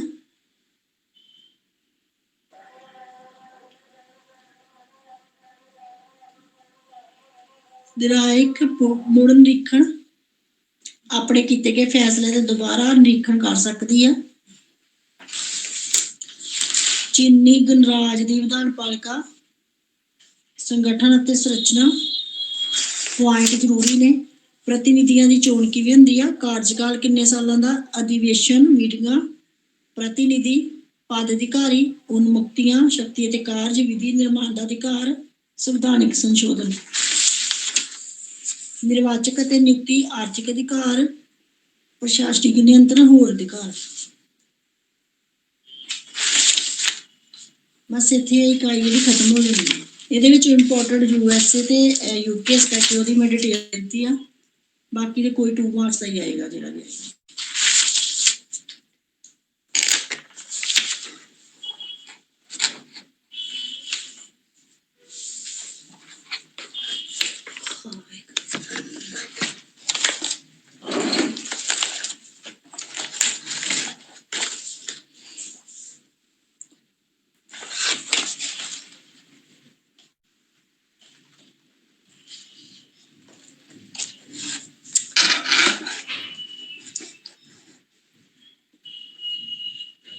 ਇਕਾਈ 9 ਸੰਵਿਧਾਨਿਕ ਸੰਰਚਨਾ ਨਿਆਂਪਾਲਿਕਾ, ਅਮਰੀਕੀ ਸਰਵਉੱਚ ਅਦਾਲਤ ਅਤੇ ਨਿਆਂਪਾਲਿਕਾ ਪੁਨਰ ਵਿਲੇਖਣ, UK, ਰਸ਼ੀਆ, ਫਰਾਂਸ ਦੀ ਨਿਆਂਪਾਲਿਕਾ ਵਿਵਸਥਾ, ਸਵਿਟਜ਼ਰਲੈਂਡ ਦੀ ਸੰਘੀ ਅਦਾਲਤੀ ਵਿਵਸਥਾ। ਹੁਣ ਇਹਨਾਂ ਦੀ ਨਿਆਂਪਾਲਿਕਾ ਬਾਰੇ ਆਪਾਂ ਪੜਾਂਗੇ। ਕਹਿੰਦਾ ਕਿ ਨਿਆਂਪਾਲਿਕਾ ਸਰਕਾਰ ਦਾ ਉਹ ਅੰਗ ਹੈ ਜੋ ਜ਼ਰੂਰਤ ਅਨੁਸਾਰ ਕਾਨੂੰਨਾਂ ਦੀ ਵਿਆਖਿਆ ਕਰਦੀ ਹੈ ਤੇ ਕਾਨੂੰਨ ਦੇ ਭੰਗ ਕਰਨ ਵਾਲਿਆਂ ਨੂੰ ਉਚਿਤ ਦੰਡ ਵੀ ਦਿੰਦੀ ਹੈ। ਕਹਿੰਦਾ ਜੇਕਰ ਕਿਸੇ ਦੇਸ਼ ਦੀ ਵਿਧਾਨ ਪਾਲਿਕਾ ਤੇ ਕਾਰਜਪਾਲਿਕਾ ਚੰਗੀ ਹੋਵੇ ਤਾਂ ਉੱਥੋਂ ਦੀ ਨਿਆਂਪਾਲਿਕਾ ਸੁਤੰਤਰ ਤੇ ਨਿਰਪੱਖ ਹੋ ਕੇ ਫੈਸਲੇ ਸੁਣਾ ਸਕਦੀ ਹੈ। ਹੁਣ ਅਮਰੀਕਾ ਦੀ ਸਭ ਤੋਂ ਪਹਿਲਾਂ ਕਰਾਂਗੇ। ਸਰਵਉੱਚ ਅਦਾਲਤ ਸਾਰਿਆਂ ਨੂੰ ਪਤਾ ਕਿ ਹਰੇਕ ਦੇਸ਼ ਦੀ ਆਪਣੀ ਇੱਕ ਸੁਪਰੀਮ ਕੋਰਟ ਹੁੰਦੀ ਆ। ਇਸ ਕਰਕੇ ਅਮਰੀਕਾ ਦੀ ਵੀ ਆਪਣੀ ਇੱਕ ਸੁਪਰੀਮ ਕੋਰਟ ਆ। ਜੱਜਾਂ ਦੀ ਸੰਖਿਆ ਜਿਹੜੀ ਅਮਰੀਕਾ ਦੀ ਸੁਪਰੀਮ ਕੋਰਟ ਉਹਦੇ ਵਿੱਚ ਜੱਜਾਂ ਦੀ ਸੰਖਿਆ ਵਿੱਚ ਪਰਿਵਰਤਨ ਹੁੰਦਾ ਰਹਿੰਦਾ। ਕਈ ਵਾਰੀ ਪਹਿਲਾਂ 5 ਜੱਜ ਸੀ, ਫਿਰ 10 ਕਰ ਦਿੱਤੇ ਗਏ, ਹੁਣ ਉਹਨਾਂ ਨੂੰ ਘਟਾ ਕੇ 7 ਕਰ ਦਿੱਤੇ ਆ। ਔਰ ਇੱਕ ਮੁੱਖ ਜੱਜ ਹੁੰਦਾ, ਉਹਦੀ ਹੈਲਪ ਵਾਸਤੇ 8 ਸਹਾਇਕ ਜੱਜ ਨੇ ਹੁਣ ਵਰਤਮਾਨ ਸਮੇਂ ਵਿੱਚ। ਜੱਜਾਂ ਦੀ ਰਾਸ਼ਟਰਪਤੀ ਕਰਦਾ, ਜਿਵੇਂ ਕਿ ਸਾਡੇ ਦੇਸ਼ ਵਿੱਚ ਵੀ ਸੁਪਰੀਮ ਕੋਰਟ ਦੇ ਜੱਜਾਂ ਦੀ ਨਿਯੁਕਤੀ ਰਾਸ਼ਟਰਪਤੀ ਕਰਦਾ, ਇਸ ਤਰ੍ਹਾਂ ਹੀ ਇਹ ਕਰਦਾ ਇੱਥੇ ਹੁੰਦਾ। ਔਰ ਇਹਨਾਂ ਦੀ ਨਿਯੁਕਤੀ ਸਨੇਟ ਦੁਆਰਾ ਕੀਤੀ ਜਾਂਦੀ ਹੈ। ਸਨੇਟ ਰਾਸ਼ਟਰਪਤੀ ਦੁਆਰਾ ਕੀਤੀ ਗਈ ਨਿਯੁਕਤੀ ਨੂੰ ਰੱਦ ਕਰ ਸਕਦਾ ਹੈ। ਜੱਜਾਂ ਦੀਆਂ ਯੋਗਤਾਵਾਂ ਕੀ ਹੋਣੀਆਂ ਚਾਹੀਦੀਆਂ? ਜੱਜਾਂ ਦੀਆਂ ਯੋਗਤਾਵਾਂ ਵਿੱਚ ਸੰਵਿਧਾਨ ਕਹਿੰਦਾ ਕੁਛ ਲਿਖਿਆ ਨਹੀਂ ਉਹਦੇ 'ਚ। ਉਹ ਪ੍ਰਸਿੱਧ ਵਕੀਲ, ਕਾਨੂੰਨ ਦੇ ਪ੍ਰਾਧਿਆਪਕ ਹੋਣ, ਜਾਣੀ ਕਿ ਕਾਨੂੰਨ ਦੀ ਪੜ੍ਹਾਈ ਉਹਨਾਂ ਨੂੰ ਚੰਗੀ ਤਰ੍ਹਾਂ ਆਉਂਦੀ ਹੋਵੇ, ਸਰਵਜਨਕ ਵਿਅਕਤੀ ਅਤੇ ਪ੍ਰਸ਼ਾਸਨਿਕ ਅਭਿਕਰਨਾਂ ਦੇ ਸਲਾਹਦਾਤਾ ਰਹਿ ਚੁੱਕੇ ਹੋਣ, ਇਹ ਉਹਨਾਂ ਦੇ ਹੋਣੇ ਚਾਹੀਦੇ। ਨੈਕਸਟ, ਪਦ ਅਵਧੀ, ਪਦ ਤੋਂ ਹਟਾਉਣਾ ਤੇ ਵੇਤਨ ਜੱਜਾਂ ਦਾ। ਕਹਿੰਦਾ ਕਿ ਅਮਰੀਕਾ ਵਿੱਚ ਬ੍ਰਿਟੇਨ ਦੇ ਵਾਂਗ ਜੱਜਾਂ ਦਾ ਕਾਰਜਕਾਲ ਸਾਰੀ ਉਮਰ ਵਾਸਤੇ ਹੁੰਦਾ ਹੈ। 70 ਸਾਲ ਦੀ ਉਮਰ ਪ੍ਰਾਪਤ ਕਰਨ ਤੇ ਉਹ ਤਿਆਗ ਪੱਤਰ ਦੇ ਕੇ ਕਾਰਜ ਨਿਵਰਤ ਹੋ ਸਕਦੇ ਆਪਣੀ ਮਰਜ਼ੀ ਨਾਲ। ਪਰੰਤੂ ਭਾਰਤ ਵਿੱਚ 65 ਸਾਲ ਉਮਰ ਆ। ਸਵਿਟਜ਼ਰਲੈਂਡ ਵਿੱਚ ਇਹਨਾਂ ਦਾ ਸਿਰਫ 6 ਸਾਲ ਆ। ਔਰ ਅਮਰੀਕਾ ਵਿੱਚ ਜੱਜਾਂ ਨੂੰ ਕੋਈ ਮਹਾਦੋਸ਼ ਲਗਾ ਕੇ ਹਟਾਇਆ ਜਾ ਸਕਦਾ ਔਰ ਰਾਸ਼ਟਰਪਤੀ ਇਹਨਾਂ ਨੂੰ ਇਹਨਾਂ ਦੇ ਅਹੁਦੇ ਤੋਂ ਭੰਗ ਕਰ ਸਕਦਾ। ਸਰਵਉੱਚ ਅਦਾਲਤ ਦਾ ਕਾਰਜਕਾਲ ਕਿੱਦਾਂ ਦਾ ਜਿਹੜਾ ਕਾਰਜਕਾਲ ਆ ਉਹ ਅਕਤੂਬਰ ਦੇ ਪਹਿਲੇ ਸੋਮਵਾਰ ਤੋਂ ਸ਼ੁਰੂ ਹੁੰਦਾ ਔਰ ਜੂਨ ਦੇ ਵਿੱਚ ਖਤਮ ਹੁੰਦਾ। ਸਰਵਉੱਚ ਅਦਾਲਤ ਦੇ ਖੇਤਰ ਅਧਿਕਾਰ ਤੇ ਕਾਰਜ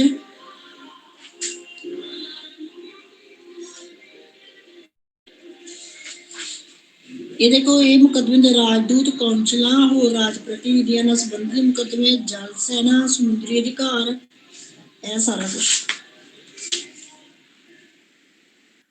ਖੇਤਰ ਅਧਿਕਾਰ ਸੰਵਿਧਾਨ ਵਿਧੀਆਂ ਤੇ ਸੰਧੀਆਂ ਨਾਲ ਸੰਬੰਧਿਤ ਮੁਕੱਦਮੇ ਰਾਜਦੂਤਾਂ ਰਾਜਨੀਤਿਕ ਅਧਿਕਾਰੀਆਂ ਤੇ ਵਣਜੀ ਦੂਤਾਂ ਨਾਲ ਸੰਬੰਧਿਤ ਮੁਕੱਦਮੇ ਨਾਵਿਕ ਮੁਕੱਦਮੇ ਇਹ ਸਾਰੇ ਮੁਕੱਦਮੇ ਲਿਖੇ ਆ। ਵਿਭਿੰਨ ਇਕਾਕਾਂ ਵਿੱਚ ਵਿਵਾਦ ਇਹ ਸਾਰੇ ਇਹਨਾਂ ਦੇ ਨਾਮ ਲਿਖਣੇ ਤੁਸੀਂ। ਪੁਨਰ ਵਿਚਾਰਕ ਅਧਿਕਾਰ ਖੇਤਰ ਜਾਣੀ ਕਿ ਜੇਕਰ ਇਹਦਾ ਫੈਸਲਾ ਕੋਈ ਗਲਤ ਹੁੰਦਾ ਹੈ ਤੇ ਦੁਬਾਰਾ ਪੁਨਰ ਵਿਚਾਰ ਕਰ ਸਕਦੇ ਆ। ਨਿਆਇਕ ਪੁਨਰ ਵਿਲੋਕਨ ਸੰਵਿਧਾਨ ਦਾ ਸੁਰੱਖਿਆ ਦੇ ਵਿਭਾਵਕ ਤੇ ਹੋਰ ਅਧਿਕਾਰ।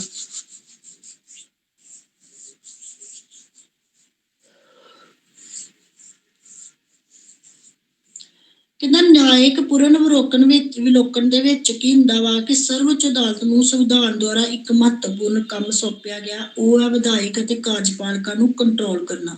ਕੋਈ ਵੀ ਸੰਵਿਧਾਨ ਦਾ ਉਲੰਘਣ ਨਹੀਂ ਕਰਦਾ। ਜੇਕਰ ਇਹ ਦੋਨਾਂ ਵਿੱਚੋਂ ਕੋਈ ਇੱਕ ਜਣਾ ਸੰਵਿਧਾਨ ਦਾ ਉਲੰਘਣ ਕਰਦਾ ਹੈ ਅਦਾਲਤ ਉਹਨਾਂ ਨੂੰ ਕੜੀ ਤੋਂ ਕੜੀ ਸਜ਼ਾ ਦੇ ਸਕਦੀ।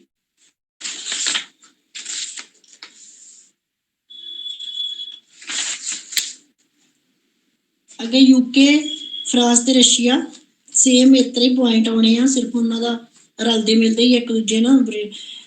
ਇੰਗਲੈਂਡ ਦੇ ਵਿੱਚ ਵੀ ਇੱਕ ਸੁਪਰੀਮ ਕੋਰਟ ਹੋਊਗੀ ਜਾਣੀ ਕਿ ਹੈਗੀ ਆ। ਨਿਆਂਪਾਲਿਕਾ ਕਾਰਜਪਾਲਿਕਾ ਦਾ ਵੱਖਰਾ, ਪਰ ਨਿਆਂਪਾਲਿਕਾ ਜਿਹੜੀ ਕਾਰਜਪਾਲਿਕਾ ਤੇ ਵਿਧਾਨ ਪਾਲਿਕਾ ਤੋਂ ਵੱਖਰੀ ਹੁੰਦੀ ਆ, ਉਹਨਾਂ ਉੱਤੇ ਕੰਟਰੋਲ ਕਰਦੀ ਆ। ਕਹਿੰਦਾ ਇੰਗਲੈਂਡ ਦੇ ਵਿੱਚ ਜਿਹੜੇ ਸੀ ਮੈਗਨਾ ਕਾਰਟਾ ਦੇ ਬਾਅਦ ਅੰਗਰੇਜ਼ਾਂ ਨੇ ਵਿਧੀ ਦੇ ਸ਼ਾਸਨ ਵਿੱਚ ਵਿਸ਼ਵਾਸ ਕੀਤਾ। ਉਸ ਤੋਂ ਬਾਅਦ ਇੰਗਲੈਂਡ ਵਿੱਚ 3 ਪ੍ਰਕਾਰ ਦੀਆਂ ਵਿਧੀਆਂ ਸਰਵਜਨਕ ਵਿਧੀਆਂ, ਨਿਆਂ ਭਾਵਨਾ ਤੇ ਸੰਬੰਧੀ ਅਤੇ ਪਰਿਨਿਯਮ। ਪੇਜ ਨੰਬਰ 221 ਸਰਵਜਨਕ ਵਿਧੀਆਂ ਦੀ ਡਿਟੇਲ ਦੇਣੀ ਆ, ਪਰਿਨਿਯਮ ਵਿਧੀਆਂ, ਨਿਆਂ ਭਾਵਨਾ ਤੇ ਆਪੱਖਪਾਤ ਵਿਧੀਆਂ। ਹੁਣ ਇਹਦੀਆਂ ਵਿਸ਼ੇਸ਼ਤਾਵਾਂ ਕੀ ਨੇ? ਕਰੂਪਤਾ ਦਾ ਭਾਵ, ਪ੍ਰਸ਼ਾਸਨਿਕ ਨਿਆਲਿਆਂ ਦਾ ਭਾਵ, ਇੰਗਲੈਂਡ ਅਤੇ ਵੇਲਸ ਵਿੱਚ ਨਿਆਲਿਆਂ ਦਾ ਤਾਲਮੇਲ, ਨਿਆਇਕ ਲੋਕਾਂ ਦੀ ਪ੍ਰਥਾ ਦਾ ਅਭਾਵ, ਨਿਆਲਿਆਂ ਦੀ ਸੁਤੰਤਰਤਾ, ਨਾਗਰਿਕ ਸੁਤੰਤਰਤਾ ਸੰਖਿਆਨ, ਜੂਰੀ ਪ੍ਰਥਾ, ਇਹਦੇ ਵਿੱਚ ਜੂਰੀ ਸਿਸਟਮ ਹੁੰਦਾ ਵਾ, ਨਿਆਲਿਆਂ ਦੀ ਪ੍ਰਵੀਨਤਾ, ਵਕੀਲਾਂ ਦੀ ਪ੍ਰਥਾ,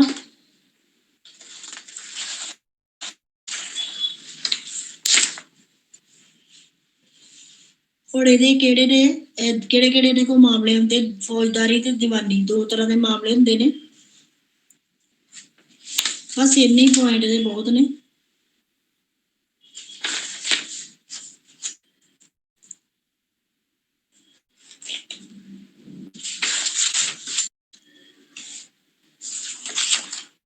ਅੱਗੇ ਹੈਗਾ ਫਰਾਂਸ ਦੀ ਨਿਆਂ ਵਿਵਸਥਾ। ਸੇਮ ਪੁਆਇੰਟ ਆਪਾਂ ਇਕੱਲੇ ਪੜਾਂਗੇ। ਫਰਾਂਸੀਸੀ ਨਿਆਂਪੱਤੀ ਦੇ ਵਿਸ਼ੇਸ਼ਤਾਵਾਂ, ਪ੍ਰਲਿਖਿਤ ਵਿਧੀਆਂ, ਸਵੇਦ ਵਿਧੀਆਂ, ਪ੍ਰਸ਼ਾਸਨਿਕ ਅੰਗ, ਨਿਆਇਕ ਪੁਨਰ ਵਿਲੋਕਨ ਦਾ ਭਾਵ, ਨਿਆਇਕ ਸੁਤੰਤਰਤਾ, ਨਿਯੁਕਤੀਆਂ, ਸਥਾਨਿਕ ਨਿਆਲਾ, ਦੋਹਰੀ ਨਿਆਂ ਵਿਵਸਥਾ, ਸਮੂਹਿਕਤਾ ਦਾ ਅਦਾਲਤਾਂ ਦਾ ਸੰਗਠਨ, ਸਧਾਰਨ ਅਦਾਲਤਾਂ ਵਿੱਚ ਸ਼ਾਂਤੀ ਨਿਆਧੀਸ਼ ਦੇ ਨਿਆਲੇ, ਪ੍ਰੰਭਿਕ ਨਿਆਲਾ, ਪੁਨਰਵੇਦਨ ਨਿਆਲਾ, ਨਿਸ਼ੇਧ ਨਿਆਲਾ, ਵਿਰਾਮ ਨਿਆਲਾ, ਇਹ ਸਾਰੀਆਂ ਇਹਨਾਂ ਦੀਆਂ ਅਦਾਲਤਾਂ ਨੇ। ਇਹਨਾਂ ਦੇ ਸਿਰਫ ਨਾਮ ਲਿਖਣੇ, ਇੱਕ ਲਾਈਨ ਦੇਣੀ ਬਸ। ਸਵਿਸ ਪੇਜ ਨੰਬਰ 231 ਸਵਿਸ ਨਿਆਇਕ ਵਿਵਸਥਾ ਸੰਘੀ ਨਿਆਲਾ ਵੱਲੋਂ ਇੱਕ ਮਾਤਰ ਸੰਘੀ ਨਿਆਲਾ ਨਿਆਧੀਸ਼ਾਂ ਦੀ ਸੰਖਿਆ, ਜੱਜਾਂ ਦੀ ਸੰਖਿਆ ਲਿਖਣੀ, ਇਹਦੇ ਚ ਕਾਰਜਕਾਲ ਲਿਖਣਾ 6 ਸਾਲ ਦਾ। ਜੱਜਾਂ ਦੀ ਸੰਖਿਆ ਜਿਹੜੀ ਉਹ 26 ਆ। ਯੋਗਤਾਵਾਂ ਉਹ ਰਾਸ਼ਟਰੀ ਪਰਿਸ਼ਦ ਵਿੱਚ ਯੋਗਤਾ ਰੱਖਦਾ ਹੋਵੇ, ਸੰਘੀ ਨਿਆਲਿਆਂ ਦਾ ਜੱਜ ਰਹਿ ਚੁੱਕਾ ਹੋਵੇ, ਵੇਤਨ 53,000 ਫਰੈਂਕ ਤੇ 36,000 ਹਰ ਸਾਲ ਮਿਲਦੇ। ਸਚਿਵਾਲਾ ਸਥਾਨ ਵਿਭਾਗ, ਸੰਘੀ ਨਿਆਲੇ ਦਾ ਅਧਿਕਾਰ, ਦੀਵਾਨੀ, ਫੌਜਦਾਰੀ, ਸੰਵਿਧਾਨਿਕ, ਪ੍ਰਸ਼ਾਸਨਿਕ ਅਧਿਕਾਰ। ਪੁਨਰ ਵਿਚਾਰਕ ਸੰਘ, ਫੌਜਦਾਰੀ ਅਧਿਕਾਰ, ਸੰਵਿਧਾਨਿਕ ਖੇਤਰ ਅਧਿਕਾਰ, ਪ੍ਰਸ਼ਾਸਨਿਕ, ਇਹਨਾਂ ਦੀ ਥੋੜੀ ਆਪਾਂ ਡਿਟੇਲ ਦੇਣੀ ਹੈ।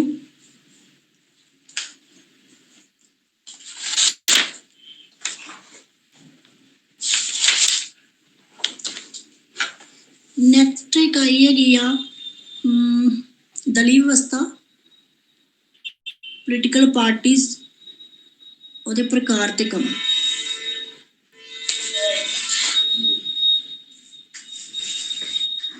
ਦਲੀ ਵਿਵਸਥਾ ਦਾ ਅਰਥ ਅਤੇ ਵਰਗੀਕਰਨ, ਪੇਜ ਨੰਬਰ 239 ਤੇ ਕਹਿੰਦਾ ਕਿ ਦਲੀ ਵਿਵਸਥਾ ਅੱਜ ਕੱਲ੍ਹ ਬਹੁਤ ਇਹਦੇ ਬਹੁਤ ਜ਼ਿਆਦਾ ਅਰਥ ਕੱਢੇ ਗਏ ਨੇ। ਇਸ ਵਿੱਚ ਦਲਾਂ ਦੀ ਸੰਖਿਆ, ਸੰਰਚਨਾ, ਵਿਚਾਰਧਾਰਾ, ਉਹਨਾਂ ਦੀ ਪਾਰਸਪਰਿਕਤਾ ਆਦਿ ਅਨੇਕਾਂ ਲੱਛਣਾਂ ਦਾ ਆਧਾਰ ਲਿਆ ਜਾਣ ਲੱਗਾ। ਕਹਿੰਦਾ ਕਿ ਦਲ ਵਿਵਸਥਾ ਦੇ ਪ੍ਰਕਾਰ ਦਾ ਨਿਰਧਾਰਿਤ ਕਰਦੇ ਸਮੇਂ ਰਾਜਨੀਤਿਕ ਦਲਾਂ ਦੇ ਨਿਮਨਲਿਖਤ ਲੱਛਣ ਵੀ ਹੈਗੇ ਨੇ। ਰਾਜਨੀਤਿਕ ਦਲਾਂ ਦੀਆਂ ਵਿਸ਼ੇਸ਼ਤਾਵਾਂ, ਦਲਾਂ ਦੇ ਆਪਸੀ ਸੰਬੰਧ, ਦਲ ਜਾਂ ਦਲਾਂ ਸਮਾਜ ਦੇ ਹੋਰ ਵ੍ਰਿੱਤ ਨਾਲ ਸੰਬੰਧ। ਇਹਦੇ ਵਿੱਚ ਨਾ ਡੈਫੀਨੇਸ਼ਨ ਨਹੀਂ ਦਿੱਤੀ ਦਲੀ ਵਿਵਸਥਾ ਦੀ, ਮੈਂ ਤੁਹਾਨੂੰ ਓਵਰਵਿਊ 'ਚ ਦੱਸ ਦਿੰਦੀ ਹਾਂ। ਦਲ ਵਿਵਸਥਾ ਤੋਂ ਭਾਵ ਜਦੋਂ ਕੁਝ ਨਾਗਰਿਕ ਮਿਲ ਕੇ ਆਪਣਾ ਕੋਈ ਗਰੁੱਪ ਜਾਂ ਸਮੂਹ ਬਣਾ ਲੈਂਦੇ ਆ ਔਰ ਆਪਣਾ ਇੱਕ ਦਲ ਬਣਾ ਲੈਂਦੇ ਆ ਵੋਟਾਂ ਦੇ ਵਿੱਚ ਉਮੀਦਵਾਰ ਖੜੇ ਹੋਣ ਲਈ, ਉਹਨੂੰ ਕਹਿੰਦੇ ਦਲੀ ਵਿਵਸਥਾ।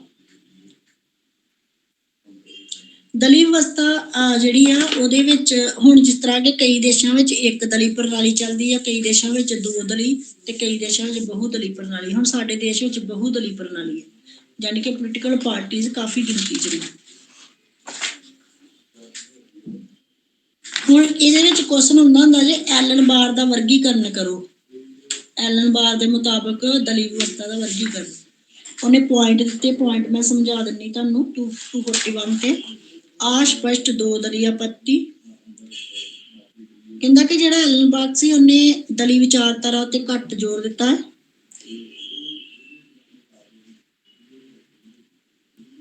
ਕਹਿੰਦਾ ਕਿ ਦਲੀ ਵਿਵਸਥਾ, ਉਹਦੇ ਅਨੁਸਾਰ ਦਲੀ ਵਿਵਸਥਾ ਵਿੱਚ ਉਹ ਲੋਕ ਹੁੰਦੇ ਨੇ ਜਿਹੜੇ ਵਿਸ਼ੇਸ਼ ਗੁਣਾਂ ਨਾਲ ਆਧਾਰਿਤ ਹੁੰਦੇ ਨੇ ਔਰ ਜਿਹੜੇ ਪ੍ਰਸਿੱਧੀ ਪ੍ਰਾਪਤ ਹੁੰਦੇ ਨੇ। ਸੁਸਪਸ਼ਟ ਅਤੇ ਦੋ ਦਲ ਪੱਤੀਆਂ, ਕਈ ਜਗ੍ਹਾ ਤੇ ਸੁਸਪਸ਼ਟ ਪੱਤੀਆਂ ਹੁੰਦੀਆਂ ਨੇ, ਵਿਸ਼ੇਸ਼ ਧਾਰਮਿਕ ਜਟਲਾਵਾਂ ਨੂੰ ਲਿਆ ਕੇ ਵਰਗਾਂ ਵਿੱਚ ਅਧਾਰਿਤ ਹੋਣ ਵਾਲੀ ਪ੍ਰਵਿਰਤੀ ਰੱਖਦੇ ਨੇ। ਨੈਕਸਟ ਹੈ ਕਾਰਜਕਾਰੀ ਬਹੁਦਲੀ ਪੱਤੀਆਂ। ਬਹੁਦਲੀ ਪੱਤੀਆਂ ਜਾਣੀ ਕਿ ਕਈ ਦੇਸ਼ਾਂ ਦੇ ਵਿੱਚ ਬਹੁਤ ਜ਼ਿਆਦਾ ਦਲ ਪ੍ਰਣਾਲੀਆਂ ਹੁੰਦੀਆਂ ਨੇ, ਜਿਵੇਂ ਕਿ ਭਾਰਤ।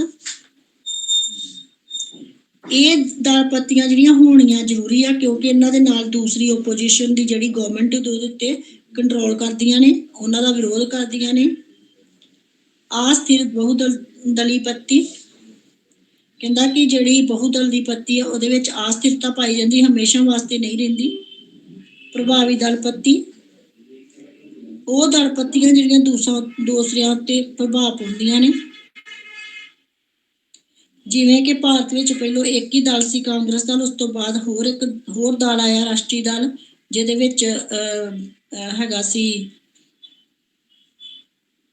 ਬਹੁਤ ਸਾਰੇ ਦੇਸ਼ਾਂ ਦੇ ਵਿੱਚ ਦਲ ਮੌਜੂਦ ਸਨ। ਪ੍ਰਭਾਵੀ ਦਲ ਨਾਲ ਖੁੱਲੀ ਪ੍ਰਤੀਯੋਗਤਾ, ਜੇਕਰ ਬਹੁਤ ਜ਼ਿਆਦਾ ਦਲ ਪ੍ਰਣਾਲੀਆਂ ਹੋਣਗੀਆਂ ਤੇ ਜਿਹੜਾ ਕੰਪੀਟੀਸ਼ਨ ਉਹ ਵੱਡੇ ਲੈਵਲ ਤੇ ਹੋਊਗਾ।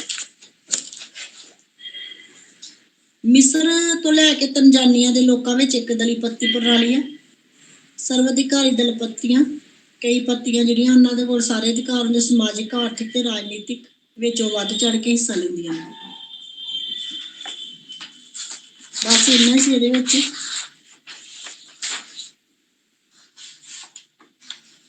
ਹੁਣ ਇਹਨਾਂ ਦੇ ਦਲੀ ਵਿਵਸਥਾ ਦੇ ਪ੍ਰਕਾਰ ਕਿੰਨੇ ਤਰ੍ਹਾਂ ਦੇ ਹੁੰਦੇ ਤੇ ਕੰਮ ਦੱਸੋ। ਇੱਕ ਦਲੀ ਪੱਤੀ, ਇੱਕ ਦਲੀ ਪੱਤੀ ਵਿੱਚ ਸਿਰਫ ਇੱਕ ਹੀ ਦਲ ਹੁੰਦਾ ਵਾ, ਜਿਹੜਾ ਕਿ ਕਿਹੜੇ ਦੇਸ਼ਾਂ 'ਚ ਇੱਕ ਦਲੀ ਪੱਤੀ, ਨਾਜੀ ਜਰਮਨੀ, ਇਟਲੀ, ਸਪੇਨ, ਸੋਵੀਅਤ ਰੂਸ। ਇਹ ਦੇਸ਼ ਹੈ ਜਿਨ੍ਹਾਂ ਦੇ ਵਿੱਚ ਪੋਲੀਟੀਕਲ ਪਾਰਟੀ ਇੱਕ ਹੀ ਆ ਤੇ ਉਹ ਰਾਜ ਕਰਦੀ ਹਮੇਸ਼ਾ। ਦੋ ਦਲ ਪੱਤੀ ਜਿਹੜੀ ਆ ਬ੍ਰਿਟੇਨ ਤੇ ਸੰਯੁਕਤ ਅਮਰੀਕਾ ਵਿੱਚ ਪਾਈ ਜਾਂਦੀ ਹੈ, ਯਾਨੀ ਕਿ ਉਹਦੇ ਵਿੱਚ ਦੋ ਦਲ ਹੀ ਹੈਗੇ ਨੇ। ਤੇ ਬਹੁਦਲ ਪੱਤੀ ਜਿਹੜੀ ਆ ਉਹਦੇ ਵਿੱਚ ਜ਼ਿਆਦਾ ਦਲ ਪਾਏ ਜਾਂਦੇ ਨੇ, ਉਹ ਹੈਗੀ ਭਾਰਤ ਵਿੱਚ।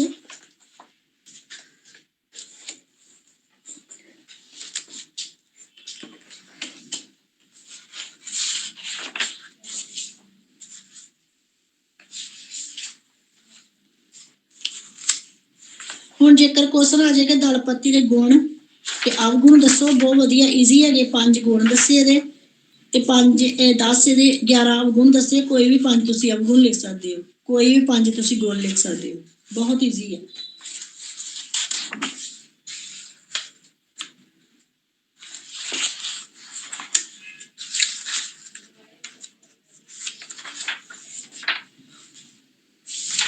ਇਹੀ ਬਸ ਇਹਦੇ ਵਿੱਚ ਇੰਨਾ ਕੁ ਇੰਪੋਰਟੈਂਟ ਸੀਗਾ। ਨੈਕਸਟ ਇਕਾਈ ਤੇ ਆ ਜਾਓ,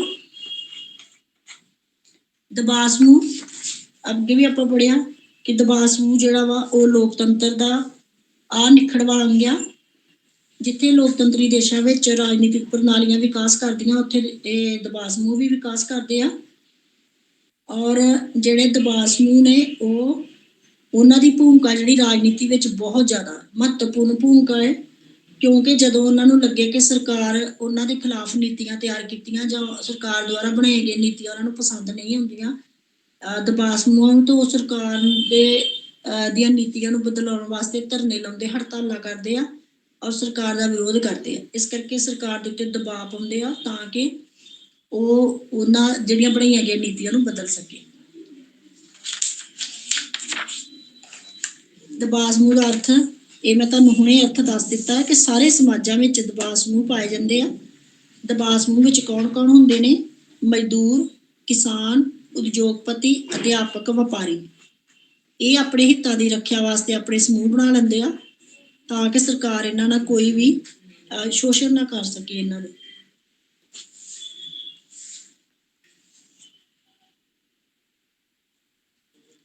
ਹੁਣ ਜੇਕਰ ਕੁਐਸਚਨ ਆ ਜਾਏ ਕਿ ਦਬਾਅ ਸਮੂਹ ਤੇ ਰਾਜਨੀਤਿਕ ਦਲਾਂ ਵਿੱਚ ਅੰਤਰ ਦੱਸੋ, ਤੇ ਜਿਹੜੇ ਦਬਾਅ ਸਮੂਹ ਨੇ ਉਹ ਵਿਸ਼ੇਸ਼ ਹਿੱਤਾਂ ਵਾਲੇ ਸੰਗਠਨ ਹੁੰਦੇ ਨੇ ਔਰ ਉਹ ਆਪਣੇ ਉਦੇਸ਼ਾਂ ਦੀ ਪੂਰਤੀ ਲਈ ਸਰਕਾਰ ਉੱਤੇ ਕਿਸੇ ਵੀ ਨੀਤੀ ਨੂੰ ਅਪਣਾਉਣ ਲਈ ਦਬਾਅ ਪਾਉਂਦੇ ਨੇ, ਬਦਲਾਉਣ ਲਈ, ਜਿਹੜੇ ਉਹਨਾਂ ਦੇ ਹਿੱਤਾਂ ਦੇ ਅਨੁਕੂਲ ਨਾ ਹੋਵੇ, ਜਿਹੜੇ ਉਹਨਾਂ ਦੇ ਪ੍ਰਤੀਕੂਲ ਹੋਵੇ। ਉਹ ਆਪਣੇ ਹਿੱਤਾਂ ਦੀ ਪੂਰਤੀ ਲਈ ਅਖਬਾਰਾਂ, ਪਰਚੀਆਂ, ਰੇਡੀਓ, ਵਿਅਕਤੀਗਤ ਸੰਪਰਕ ਅਤੇ ਹੋਰ ਮਾਧਿਅਮ ਦੁਆਰਾ ਸਰਕਾਰ ਉੱਤੇ ਦਬਾਅ ਪਾਉਂਦੇ ਹਨ, ਜਿਸ ਕਾਰਨ ਉਹਨਾਂ ਨੂੰ ਦਬਾਅ ਸਮੂਹ ਕਿਹਾ ਜਾਂਦਾ।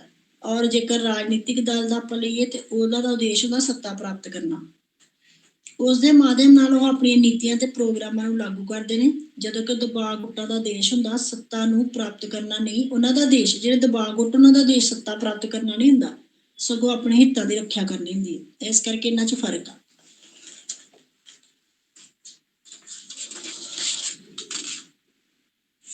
ਪੇਜ ਨੰਬਰ 264 ਤੇ ਇਹਨਾਂ ਦੇ ਵਿੱਚ ਅੰਤਰ ਦੱਸ ਦਿੱਤਾ ਉਹਨਾਂ ਨੇ।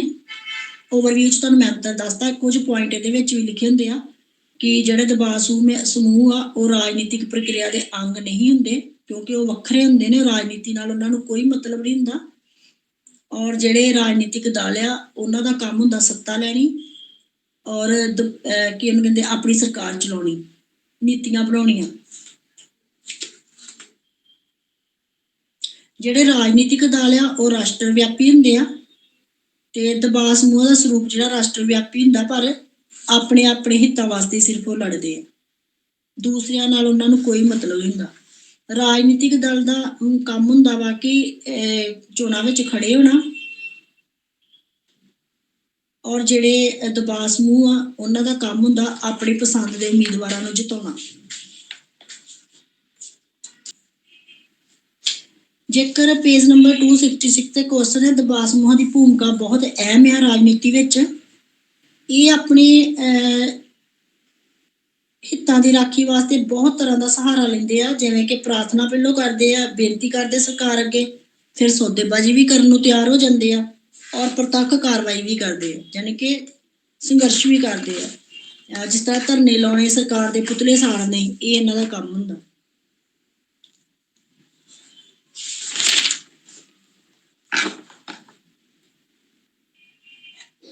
ਨੈਕਸਟ ਇਕਾਈ ਹੈਗੀ ਆ ਪ੍ਰਤੀਨਿਧਤਵ ਦੀ ਰਾਜਨੀਤੀ ਦੇ ਸਹਿਭਾਗਤਾ। ਪ੍ਰਤੀਨਿਧਤਵ ਪ੍ਰਣਾਲੀ ਦਾ ਵਿਕਾਸ ਅਤੇ ਸਿਧਾਂਤ, ਸਹਿਭਾਗਤਾ ਤੇ ਨਿਰਵਾਚਨ ਵਿਵਸਥਾ। ਬ੍ਰਿਟੇਨ, ਅਮਰੀਕਾ, ਫਰਾਂਸ ਤੇ ਸਵਿਟਜ਼ਰਲੈਂਡ 'ਚ ਪ੍ਰਤੀਨਿਧਤਾ। ਪ੍ਰਤੀਨਿਧਤਵ ਹੁੰਦੇ ਜਿਹੜੇ ਚਲਾਉਂਦੇ ਆ ਸਰਕਾਰ ਨੂੰ।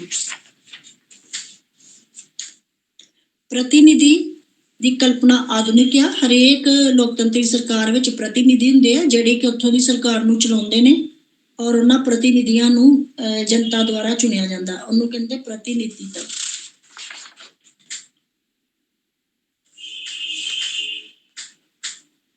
ਕਹਿੰਦੇ ਇਹਨਾਂ ਦੀਆਂ ਯੋਗਤਾਵਾਂ ਕੀ ਹੁੰਦੀਆਂ ਵਾ? ਇਹਨਾਂ ਦੀਆਂ ਯੋਗਤਾਵਾਂ ਬਹੁਤ ਵਿਸ਼ੇਸ਼ ਅਤੇ ਉੱਤਰਦਾਇਪੂਰਨ ਕੰਮ ਕਰਨੇ ਪੈਂਦੇ ਨੇ।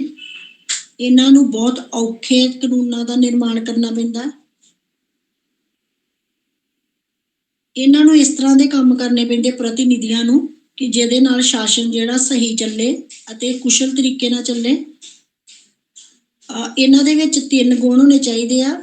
ਇਹ ਪ੍ਰਤੀਨਿਧੀ ਬਣਨ ਦੇ ਯੋਗ ਹੋਣ, ਇਹਨਾਂ ਵਿੱਚ ਕੰਮ ਕਰਨ ਲਈ ਇਹ ਕੁਸ਼ਲ ਹੋਣ, ਔਰ ਦੇਸ਼ ਸੇਵਾ ਇਹਨਾਂ ਦੇ ਵਿੱਚ ਕੁੱਟ-ਕੁੱਟ ਕੇ ਭਰੀ ਹੋਣੀ ਚਾਹੀਦੀ ਹੈ।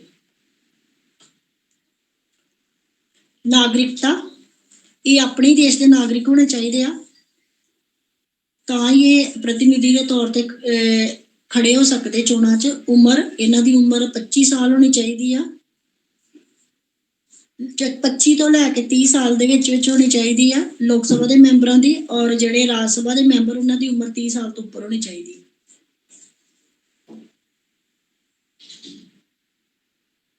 ਆਵਾਜ਼ ਦਾ ਮਤਲਬ ਹੁੰਦਾ ਜਿਹੜੇ ਵੀ ਪ੍ਰਤੀਨਿਧੀਆਂ ਨੂੰ ਚੁਣਿਆ ਜਾਵੇ ਉਹਨਾਂ ਦੀ ਪਹਿਲੀ ਸ਼ਰਤ ਇਹ ਹੋਣੀ ਚਾਹੀਦੀ ਕਿ ਜਿਹੜੇ ਰਾਜ ਨਾਲ ਉਹ ਸੰਬੰਧਿਤ ਨੇ ਉਸੇ ਰਾਜ ਵਿੱਚ ਉਹਨਾਂ ਨੂੰ ਚੁਣਿਆ ਜਾਵੇ। ਸੰਪत्ति, ਕਈ ਕਹਿੰਦਾ ਦੇਸ਼ ਹੈ ਜਿੱਥੇ ਸੰਪत्ति ਨੂੰ ਪ੍ਰਤੀਨਿਧੀ ਦੀ ਯੋਗਤਾ ਮੰਨਿਆ, ਬਟ ਜਿਸ ਵਿਅਕਤੀ ਕੋਲ ਨਿੱਜੀ ਸੰਪत्ति ਹੁੰਦੀ ਹੈ ਉਹ ਕਾਨੂੰਨ ਨਿਰਮਾਣ ਲਈ ਪ੍ਰਯਾਪਤ ਸਮਾਂ ਮਿਲਦਾ ਹੈ।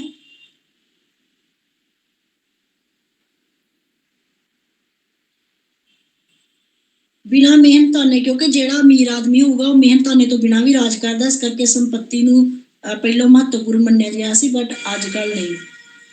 ਪਦ, ਯਾਨੀ ਕਿ ਇਹਦਾ ਅਹੁਦਾ, ਭਾਰਤ ਵਿੱਚ ਕੋਈ ਵੀ ਵਿਅਕਤੀ ਜੋ ਸਰਕਾਰੀ ਜਾਂ ਕਿਸੇ ਲਾਭ ਦੇ ਪਦ ਤੇ ਨਾ ਹੋਵੇ, ਵਿਧਾਨ ਮੰਡਲ ਦਾ ਮੈਂਬਰ ਪਦ ਤੇ ਜੇਕਰ ਹੋਵੇ ਤੇ ਵਿਧਾਨ ਮੰਡਲ ਦਾ ਮੈਂਬਰ ਉਹ ਨਹੀਂ ਬਣ ਸਕਦਾ। ਇਸੇ ਤਰ੍ਹਾਂ ਸੰਯੁਕਤ ਰਾਜ ਅਮਰੀਕਾ ਦੇ ਵਿੱਚ ਵੀ ਆ। ਪਾਗਲਪਨ ਜਾਂ ਦਿਵਾਲੀਆ, ਪ੍ਰਤੀਨਿਧੀ ਜਿਹੜੇ ਉਹ ਪਾਗਲ ਨਹੀਂ ਹੋਣੇ ਚਾਹੀਦੇ, ਨਾ ਹੀ ਉਹ ਭਿਖਾਰੀ ਹੋਣੇ ਚਾਹੀਦੇ ਆ। ਚੋਣਾਂ ਦਾ ਦੁਰਾਚਰਨ, ਨਿਰਵਾਚਨ ਦੇ ਲਈ ਨਿਆਂਪੂਰਨ ਆਚਰਣ ਦੇ ਨਿਯਮਾਂ ਦਾ ਪਾਲਣ ਜ਼ਰੂਰੀ ਹੈ। ਉਮੀਦਵਾਰ ਚੁਣਾਵ ਵਿੱਚ ਇਹਨਾਂ ਨਿਯਮਾਂ ਨੂੰ ਭੰਗ ਨਹੀਂ ਕਰ ਸਕਦਾ, ਨਹੀਂ ਤਾਂ ਉਹਨੂੰ ਅਯੋਗ ਘੋਸ਼ਿਤ ਕਰ ਦਿੱਤਾ ਜਾਊਗਾ।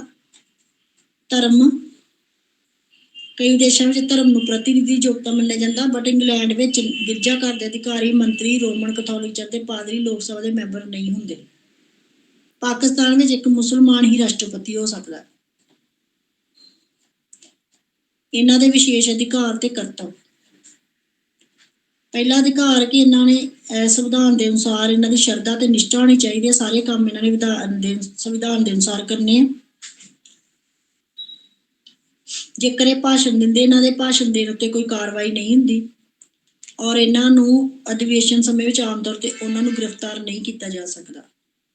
ਇਹਨਾਂ ਨੂੰ ਸਾਲਾਨਾ ਜਾਂ ਮਾਸਿਕ ਵੇਤਨ ਮਿਲਦਾ। ਪ੍ਰਤੀਨਿਧੀਆਂ ਦਾ ਕਰਤੱਵ, ਪ੍ਰਤੀਨਿਧੀ ਜਿਹੜੇ ਆ ਉਹ ਕਿਸੇ ਵੀ ਦਲ, ਜਾਤੀ ਜਾਂ ਵਰਗ ਸਮੂਹ ਦਾ ਪ੍ਰਤੀਨਿਧੀ ਨਹੀਂ ਹੁੰਦਾ, ਚਾਹੇ ਉਹ ਕਿਸੇ ਵੀ ਜਾਤੀ, ਸਮੂਹ, ਖੇਤਰ ਜਾਂ ਵਰਗ ਦੇ ਸਮਰਥਨ ਨਾਲ ਜੁੜਿਆ ਹੋਵੇ।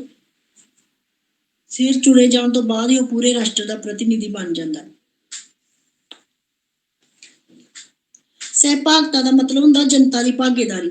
ਇਹਨਾਂ ਪ੍ਰਤੀਨਿਧੀਆਂ ਨੂੰ ਜਨਤਾ ਦੁਆਰਾ ਜਦੋਂ ਭਾਗੀਦਾਰੀ ਮਿਲ ਜਾਂਦੀ, ਜਨਤਾ ਇਹਨਾਂ ਦੀ ਰਾਜਨੀਤੀ ਵਿੱਚ ਵੱਧ ਚੜ ਕੇ ਹਿੱਸਾ ਪਾਉਂਦੀ ਤੇ ਇਹਨਾਂ ਨੂੰ ਚੁਣਦੀ, ਉਹਨੂੰ ਕਹਿੰਦੇ ਸਹਿਭਾਗਤਾ। ਜਨਤਾ ਦੀ ਭਾਗੀਦਾਰੀ ਨੂੰ ਕਹਿੰਦੇ ਸਹਿਭਾਗਤਾ। ਉਹਨਾਂ ਨੇ ਲਿਖਿਆ ਵੀ ਆ ਕਿ ਰਾਜਨੀਤਿਕ, ਪੇਜ ਨੰਬਰ 275 ਤੇ, ਕਿ ਰਾਜਨੀਤਿਕ ਸਹਿਭਾਗਤਾ ਉਹ ਗਤੀਵਿਧੀ ਜਿਸ ਦੇ ਅੰਤਰਗਤ ਕਿਸੇ ਦੇਸ਼ ਦੇ ਨਾਗਰਿਕ ਸਰਵਜਨਕ ਨੀਤੀਆਂ ਅਤੇ ਨਿਰਣਿਆਂ ਦੇ ਨਿਰਮਾਣ, ਨਿਰੂਪਣ ਅਤੇ ਕਾਰਜ ਦੀ ਪ੍ਰਕਿਰਿਆ ਵਿੱਚ ਭਾਗ ਲੈਂਦੇ ਆ। ਇਹ ਜਨ ਸੁਧਾਰ ਅਤੇ ਰਾਜਨੇਤਾਵਾਂ ਦੇ ਵਿਚਕਾਰ ਸੰਪਰਕ ਦੀ ਪ੍ਰਕਿਰਿਆ ਹੈ। ਨੈਕਸਟ ਇਕਾਈ ਫੇਰ ਆ ਗਿਆ ਰਾਜਨੀਤਿਕ ਦਲ। ਪਿੱਛੇ ਵੀ ਆਪਾਂ ਪੜ੍ਹ ਲਿਆ ਸੀ ਰਾਜਨੀਤਿਕ ਦਲ ਪ੍ਰਣਾਲੀ। ਰਾਜਨੀਤਿਕ ਦਲ ਅਰਥ ਪਰਿਭਾਸ਼ਾ ਮਹੱਤਵ। ਹੁਣ ਯੂਕੇ, ਯੂਐਸਏ ਐਂਡ ਫਰਾਂਸ ਵਿੱਚ ਰਾਜਨੀਤਿਕ ਦਲ ਕਿਹੋ ਜਿਹੇ ਨੇ? ਚੀਨ ਵਿੱਚ ਕਮਿਊਨਿਸਟ ਪਾਰਟੀ ਦੀ ਭੂਮਿਕਾ। ਯੂਐਸਏ ਰਾਜਨੀਤਿਕ ਦਲ, ਮੈਂ ਪਹਿਲਾਂ ਤੁਹਾਨੂੰ ਦੱਸਦਾ ਰਾਜਨੀਤਿਕ ਦਲ ਕੀ ਹੁੰਦੇ। ਉਹ ਨਾਗਰਿਕਾਂ ਦਾ ਸਮੂਹ ਜਿਹੜੇ ਆਪਣੇ ਇਕੱਠ, ਨਾਗਰਿਕਾਂ ਦਾ ਸੰਗਠਨ ਜਿਹਦੇ ਵਿੱਚ ਉਹ ਰਾਜਨੀਤੀ ਦੇ ਵਿੱਚ ਉਮੀਦਵਾਰ ਖੜੇ ਹੁੰਦੇ ਆ, ਰਾਜ ਦੇ ਕੰਮਾਂ ਨੂੰ ਕਰਨਾ ਚਾਹੁੰਦੇ ਆ, ਸਰਕਾਰ ਚਲਾਉਣੀ ਚਾਹੁੰਦੇ, ਉਹਨੂੰ ਕਹਿੰਦੇ ਆ ਰਾਜਨੀਤਿਕ ਦਲ, ਜਿਨ੍ਹਾਂ ਦਾ ਕੋਈ ਉਦੇਸ਼ ਹੁੰਦਾ ਰਾਜਨੀਤੀ ਨੂੰ ਲੈ ਕੇ।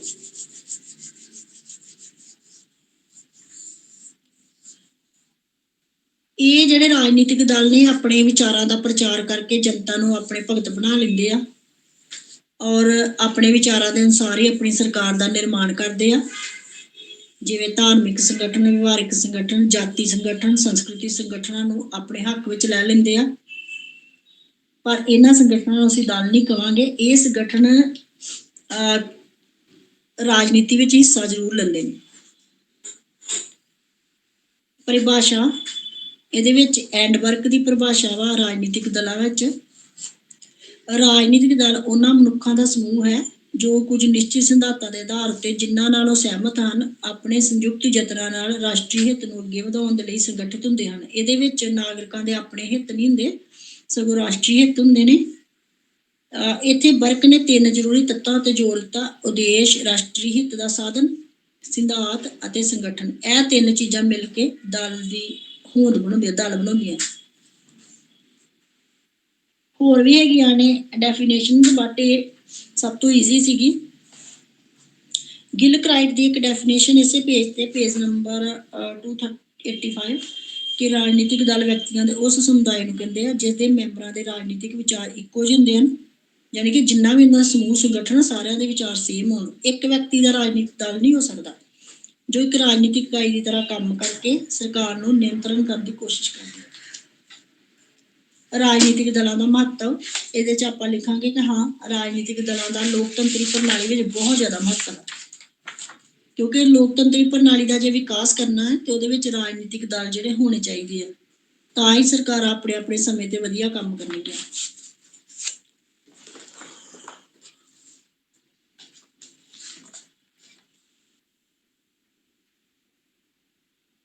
UK, USA ਤੇ ਫਰਾਂਸ ਵਿੱਚ ਰਾਜਨੀਤਿਕ ਦਲ, UK ਵਿੱਚ, ਬ੍ਰਿਟੇਨ ਵਿੱਚ, ਇਹਦੇ ਵਿੱਚ ਵੀ ਲੋਕਤੰਤਰੀ ਪ੍ਰਣਾਲੀ, ਇਸ ਕਰਕੇ ਇੱਥੇ ਰਾਜਨੀਤਿਕ ਦਲ ਹੈਗੇ ਨੇ। ਰਾਜਨੀਤਿਕ ਦਲਾਂ ਦੇ ਕੰਮ: ਮਤਦਾਤਾਵਾਂ ਦੀ ਦੂਰੀ ਨੂੰ ਘੱਟ ਕਰਨਾ, ਮੈਂਬਰਾਂ ਦੀ ਬਹਾਲੀ ਤੇ ਉਦਾਸੀਨਤਾ ਨੂੰ ਦੂਰ ਕਰਨਾ, ਜਨਤਾ ਨੂੰ ਸਿੱਖਿਆ ਦੇਣਾ। ਸਿੱਖਿਆ ਕਿਹੜੀ? ਰਾਜਨੀਤਿਕ ਸਿੱਖਿਆ ਦੇਣੀ। ਨੀਤੀ ਨਿਸ਼ਚਿਤ ਕਰਨਾ, ਨੀਤੀਆਂ ਬਣਾਉਣਾ, ਪ੍ਰਵਕਤਾਵਾਂ, ਨੇਤਾਵਾਂ ਤੇ ਉਮੀਦਵਾਰਾਂ ਦੀ ਚੋਣ, ਅਨੁਸ਼ਾਸਨ ਦਾ ਪਾਲਣ ਕਰਵਾਉਣਾ ਸਾਰਿਆਂ ਕੋਲੋਂ। ਇਹ ਉਹਨਾਂ ਦਾ ਮਹੱਤਵਪੂਰਨ ਕੰਮ ਹੈ, ਕਿਉਂਕਿ ਅਨੁਸ਼ਾਸਨ ਵਿੱਚ ਰਹਿ ਕੇ ਚੋਣ ਲੜਦੇ ਆ ਨਾ। ਜੇਕਰ ਅਨੁਸ਼ਾਸਨ ਤੋਂ ਬਾਹਰ ਹੋ ਕੇ ਲੜਨਗੇ ਫਿਰ ਉਹਨਾਂ ਨੂੰ ਅਯੋਗ ਕਰਾਰ ਦਿੱਤਾ ਜਾਂਦਾ। ਰਾਜਨੀਤਿਕ ਜ਼ਿੰਮੇਵਾਰੀ, ਅੱਗੇ ਆ ਗਿਆ ਬ੍ਰਿਟੇਨ ਦੀ ਰਾਜਨੀਤਿਕ ਦਲਾਂ ਦਾ ਵਿਸਤਾਰ ਤੇ ਵਿਕਾਸ ਕਿਵੇਂ ਹੋਇਆ, ਇਹ ਨਹੀਂ ਆਉਣਾ।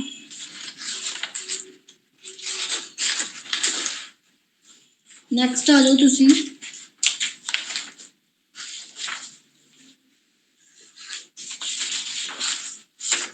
ਅਮਰੀਕਾ ਦੇ ਰਾਜਨੀਤਿਕ ਦਲ।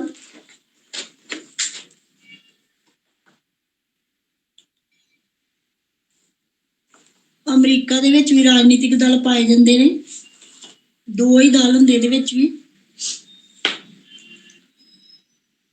ਸੰਵਿਧਾਨ ਦੇ ਅਨੁਸਾਰ ਇੱਥੇ ਰਾਜਨੀਤਿਕ ਦਲਾਂ ਦੀ ਹੋਂਦ ਹੋਈ। ਕਹਿੰਦਾ ਕਿ ਸੰਵਿਧਾਨ ਦੇ ਅਨੁਸਾਰ ਸ਼ਾਸਨ ਵਿਵਸਥਾ ਦਾ ਨਿਰਮਾਣ ਕਰਨਾ ਚਾਹੁੰਦੇ ਸੀਗੇ ਔਰ ਰਾਜਨੀਤਿਕ ਦਲਾਂ ਦੀ ਗੁੱਟਬੰਦੀਆਂ ਤੋਂ ਪਰੇ ਹੋ ਕੇ। ਪਰ ਇਹਨਾਂ ਵਿੱਚ ਗੁੱਟਬੰਦੀ ਨਹੀਂ ਹੋਣੀ ਚਾਹੀਦੀ, ਕਿਉਂਕਿ ਗੁੱਟਬੰਦੀ ਨਾਲ ਦੇਸ਼ ਦੀ ਏਕਤਾ ਨੂੰ ਖਤਰਾ ਹੁੰਦਾ।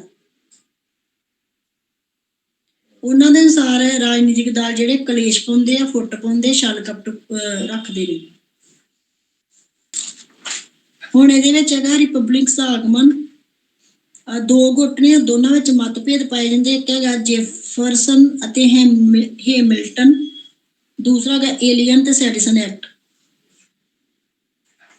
ਰਿਪਬਲਿਕ ਗੁੱਟ ਦੀ ਸਰਵਉੱਚਤਾ। ਰਾਜਨੀਤਿਕ ਦਲਾਂ ਦਾ ਸੰਗਠਨ: ਸਥਾਨਕ ਸੰਗਠਨ, ਕਾਉਂਟੀ ਸੰਗਠਨ, ਰਾਜ ਸੰਗਠਨ, ਰਾਸ਼ਟਰੀ ਸੰਗਠਨ, ਅਸਥਾਈ ਸੰਗਠਨ। ਔਰ ਇਹਨਾਂ ਦੇ ਕੰਮ: ਏਕੀਕਰਨ ਦੀ ਸ਼ਕਤੀ। ਪਹਿਲਾਂ ਇਹਨਾਂ ਦਾ ਕੰਮ ਏਕੀਕਰਨ ਬਣਾ ਕੇ ਰੱਖਣਾ। ਸ਼ਕਤੀ ਵੱਖਰਾਪਨ, ਸੰਤੁਲਨ ਅਤੇ ਅਵਰੋਧ ਦੇ ਸਿਧਾਂਤਾਂ ਨੂੰ ਵਿਵਹਾਰਿਕ ਰੂਪ ਦੇਣਾ। ਰਾਜਨੀਤਿਕ ਸਿੱਖਿਆ ਤੇ ਚੇਤਨਾ ਦਾ ਸਾਧਨ, ਜ਼ਿੰਮੇਵਾਰੀਆਂ ਦਾ ਸਥਾਨਾਂਤਰਨ, ਨਿਰਵਾਚਨ ਮੰਡਲ ਯੋਜਨਾ ਨੂੰ ਸਫਲ ਬਣਾਉਣਾ। ਸੰਤੁਲਨ ਦਾ ਸਾਧਨ।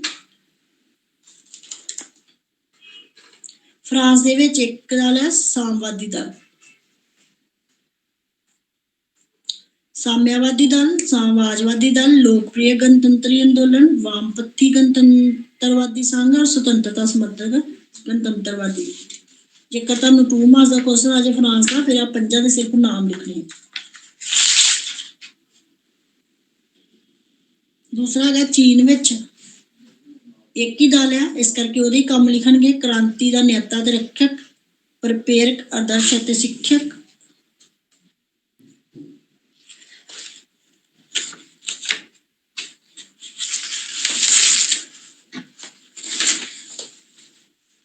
ਸੰਯੁਕਤ ਮੋਰਚੇ ਦੀ ਅਗਵਾਈ, ਪ੍ਰਚਾਰਕ, ਪ੍ਰਸ਼ੇਸ਼ਕ, ਕੜੀ, ਅੰਤਰਰਾਸ਼ਟਰੀ ਕਾਰਜ, ਵਾਸਤਵਿਕ ਸ਼ਾਸਕ। ਇਹ ਹੈਗਾ ਚਾਈਨਾ ਦਾ, ਕਿਉਂਕਿ ਇੱਕ ਹੀ ਦਲ ਹੈ, ਉਹਦੇ ਹੀ ਕੰਮ ਨੇ। ਉਦੇਸ਼ ਇੱਕ ਦਲੀय ਵਿਵਸਥਾ। ਚੀਨ ਦੇ ਵਿੱਚ ਬਹੁਦਲੀय ਪੱਤੀ ਨੂੰ ਭਾਵੇਂ ਮਾਨਤਾ ਪ੍ਰਾਪਤ ਆ, ਬਟ ਫਿਰ ਵੀ ਉੱਥੇ ਇੱਕ ਹੀ ਦਲ ਕੰਮ ਕਰ ਰਿਹਾ। ਹੁਣ ਆ ਗਏ ਇਹਨਾਂ ਦੇ ਹਿੱਤ ਸਮੂਹ ਤੇ ਦਬਾਅ ਸਮੂਹ। ਪੇਜ ਨੰਬਰ 308 ਕਹਿੰਦਾ ਹੋਰ ਦੇਸ਼ਾਂ ਦੀ ਤਰ੍ਹਾਂ ਬ੍ਰਿਟੇਨ ਵਿੱਚ ਵੀ ਹਿੱਤ ਸਮੂਹ ਪਾਏ ਜਾਂਦੇ ਆ ਜਾਂ ਦਬਾਅ ਸਮੂਹ ਪਾਏ ਜਾਂਦੇ ਆ, ਜਿਹੜੇ ਕਿ ਲੋਕ ਆਪਣੀ ਰੱਖਿਆ ਵਾਸਤੇ ਬਣਾਉਂਦੇ ਨੇ। ਪਰ ਜਿਹੜੇ ਬ੍ਰਿਟੇਨ ਦੇ ਦਬਾਅ ਸਮੂਹ ਨੇ, ਉਹਨਾਂ ਦੀ ਜਿਹੜੀ ਗਿਣਤੀ ਆ ਅਮਰੀਕਾ ਦੇ ਦਬਾਅ ਸਮੂਹਾਂ ਨਾਲੋਂ ਘੱਟ ਆ। ਮਜ਼ਦੂਰ ਦਲ ਵਿੱਚੋਂ ਹਰ ਇੱਕ ਦਾ ਕਿਸੇ ਨਾ ਕਿਸੇ ਨਾਲ ਗੁੱਟ ਨਾਲ ਸੰਬੰਧ ਹੁੰਦਾ ਹੈ। ਬ੍ਰਿਟੇਨ ਦੇ ਦਬਾਅ ਸਮੂਹ ਨੂੰ ਦੋ ਹਿੱਸਿਆਂ 'ਚ ਵੰਡਿਆ। ਇੱਕ ਹੈਗਾ ਹਿੱਤ ਜਾਂ ਵਿਚਾਰਕ ਸਮੂਹ, ਉਤਪਾਦਕ ਸਮੂਹ, ਉਪਭੋਗਤਾ ਸਮੂਹ।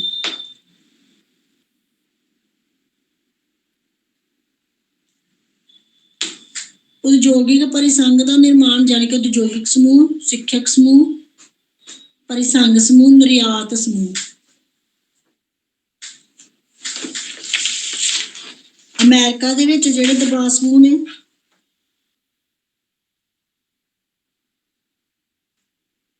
ਅਮਰੀਕਾ ਦੇ ਦਬਾਅ ਸਮੂਹ ਉੱਥੋਂ ਦੀ ਰਾਜਨੀਤੀ ਨੂੰ ਬਹੁਤ ਸਕ੍ਰਿਆ ਕਰਦੇ ਆ। ਜਿੰਨਾ ਅਮਰੀਕਾ ਦੇ ਵਿੱਚ ਦਬਾਅ ਸਮੂਹ ਆਪਣਾ ਰੋਲ ਅਦਾ ਕਰਦੇ, ਉਨਾ ਕਿਸੇ ਵੀ ਦੇਸ਼ ਵਿੱਚ ਕੋਈ ਦਬਾਅ ਸਮੂਹ ਨਹੀਂ ਕਰਦਾ।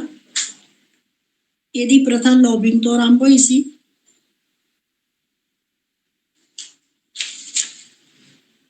ਇਹਦੇ ਵਿੱਚ ਖਾਸ ਕਰਕੇ ਹੈਗੇ ਨੇ ਦਬਾਅ ਸਮੂਹ, ਵਪਾਰੀ ਸਮੂਹ, ਕ੍ਰਿਸ਼ਕ ਦਬਾਅ ਸਮੂਹ, American Farm Bureau Federation, Farmers Education and Cooperative Union, tenants and sharecroppers union. ਇਹ ਸਾਰੇ ਦਬਾਅ ਸਮੂਹ ਨੇ। National Civil Services, Reform League, League of Women's Voters, American lineages revolutions, American Daughters of American Revolutions, veterans of foreign wars।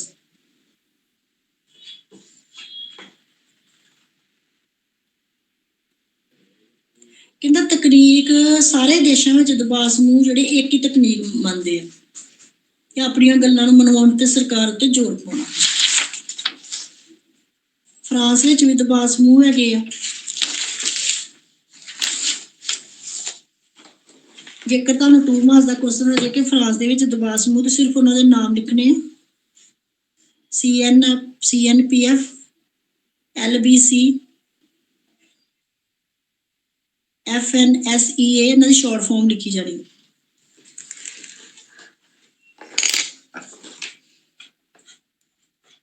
Next ਹੈਗਾ ਭੂ ਮੰਡਲੀਕਰਨ। ਇਹਦੇ ਵਿੱਚ ਹੈਗਾ ਭੂ ਮੰਡਲੀਕਰਨ ਦਾ ਰਾਜਨੀਤੀ ਨਾਲ ਕੀ ਸੰਬੰਧ ਆ। ਭੂ ਮੰਡਲੀਕਰਨ ਦਾ ਰਾਜਨੀਤੀ ਨਾਲ ਗਹਿਰਾ ਸੰਬੰਧ ਆ, ਕਿਉਂਕਿ ਉੱਥੋਂ ਦੀ ਰਾਜਨੀਤੀ ਦਾ ਸਾਨੂੰ ਭੂ ਮੰਡਲੀਕਰਨ ਦੇ ਨਾਲ ਹੀ ਪਤਾ ਲੱਗਦਾ। ਵਿਵਸਥਾਵਾਂ ਦਾ ਅਧਿਐਨ ਹੁੰਦਾ ਉੱਥੋਂ ਦੀਆਂ ਦਾ। ਕਹਿੰਦਾ ਇਹਦੇ ਵਿੱਚ ਵੱਡੀ ਗਿਣਤੀ ਵਿੱਚ ਦੇਸ਼ ਸ਼ਾਮਲ ਨੇ ਭੂ ਮੰਡਲੀਕਰਨ ਵਿੱਚ। ਭੂ ਮੰਡਲੀਕਰਨ ਵਿਸ਼ਵੀਕਰਨ ਨੂੰ ਵੀ ਕਹਿੰਦੇ ਆ। ਔਰ ਉੱਥੋਂ ਦੇ ਨਾਗਰਿਕ ਸਮਾਜ ਬਾਰੇ ਪਤਾ ਲੱਗਦਾ। ਜਨਤੰਤਰਿਕ ਯਾਨੀ ਕਿ ਲੋਕਤੰਤਰੀ ਪ੍ਰਣਾਲੀ ਦਾ ਪਤਾ ਲੱਗਦਾ। ਸੂਚਨਾ ਸੰਗਠਿਤ ਕਰਨਾ ਤੇ ਪ੍ਰਸਾਰ, ਇੰਟਰਨੈਟ, ਵਰਲਡ ਵਾਈਡ ਦੇ ਵੈਬ ਵਰਗੇ ਜੋਗੇ ਵਿਕਾਸ ਵਿੱਚ ਭੂ ਮੰਡਲੀਕਰਨ ਦਾ ਮਹੱਤਵਪੂਰਨ ਰੋਲ ਆ। ਇਹਦੇ ਨਾਲ ਕਹਿੰਦਾ ਸਾਡੇ ਦੂਰ ਬੈਠੇ ਦੇਸ਼ਾਂ ਦੇ ਵਿੱਚ ਅਸੀਂ ਕਿਸੇ ਵੀ ਵਿਅਕਤੀ ਨਾਲ ਇੰਟਰਨੈਟ ਦੇ ਦੌਰਾਨ ਕੋਈ ਗੱਲ ਕਰ ਸਕਦੇ, ਮੀਟਿੰਗ ਕਰ ਸਕਦੇ ਹਾਂ। ਇਹੋ ਜਿਹੇ ਮੁੱਦੇ ਆ ਜਿਹਦੀ ਅਸੀਂ ਚਰਚਾ ਕਰ ਸਕਦੇ ਹਾਂ। ਭੂ ਮੰਡਲੀਕਰਨ ਨੇ ਰਾਜਨੀਤੀ ਵਿੱਚ ਬਹੁਤ ਜ਼ਿਆਦਾ ਮਹੱਤਵਪੂਰਨ ਪਰਿਵਰਤਨ ਲਿਆਂਦੇ ਨੇ। ਜਦੋਂ ਕੋਈ ਸਮਾਜਿਕ ਅੰਦੋਲਨ ਹੁੰਦਾ ਹੈ ਤਾਂ ਭੂ ਮੰਡਲੀਕਰਨ ਦੇ ਨਾਲ ਸਾਰੇ ਦੇਸ਼ਾਂ ਵਿੱਚ ਫੈਲ ਜਾਂਦਾ, ਔਰ ਸਾਰੇ ਦੇਸ਼ਾਂ ਦੀਆਂ ਜਿਹੜੀਆਂ ਖਬਰਾਂ ਨੇ ਉਹ ਸਾਡੇ ਤੱਕ ਮਿੰਟਾਂ ਸਕਿੰਟਾਂ ਵਿੱਚ ਪਹੁੰਚ ਜਾਂਦੀਆਂ ਨੇ ਇੱਕ ਦੂਜੇ ਦੇਸ਼ਾਂ ਤੱਕ। ਇੰਟਰਨੈਟ ਦਾ ਕਹਿੰਦਾ ਜਿਹੜਾ ਉਪਯੋਗ ਕੀਤਾ ਜਾਂਦਾ ਉਹਦੇ ਵਿੱਚ ਆਪਣੇ ਅਧਿਕਾਰਾਂ, ਸਮਾਜਿਕ ਨਿਆਂ, ਪ੍ਰਜਾਤੰਤਰ ਲਈ ਕੀਤੇ ਜਾ ਰਹੇ ਸੰਘਰਸ਼ ਵਿੱਚ ਸਭ ਨੂੰ ਜਾਣਕਾਰੀ ਦੇਣ ਲਈ ਭੂ ਮੰਡਲੀਕਰਨ ਦਾ ਬਹੁਤ ਵੱਡਾ ਰੋਲ ਹੈ, ਕਿਉਂਕਿ ਇਹਨੇ ਇੱਕ ਵਿਸ਼ਵ ਨੂੰ ਪਿੰਡ ਵਿੱਚ ਤਬਦੀਲ ਕੀਤਾ। ਇਹ ਸੀਗਾ ਤੁਹਾਡਾ ਭੂ ਮੰਡਲੀਕਰਨ।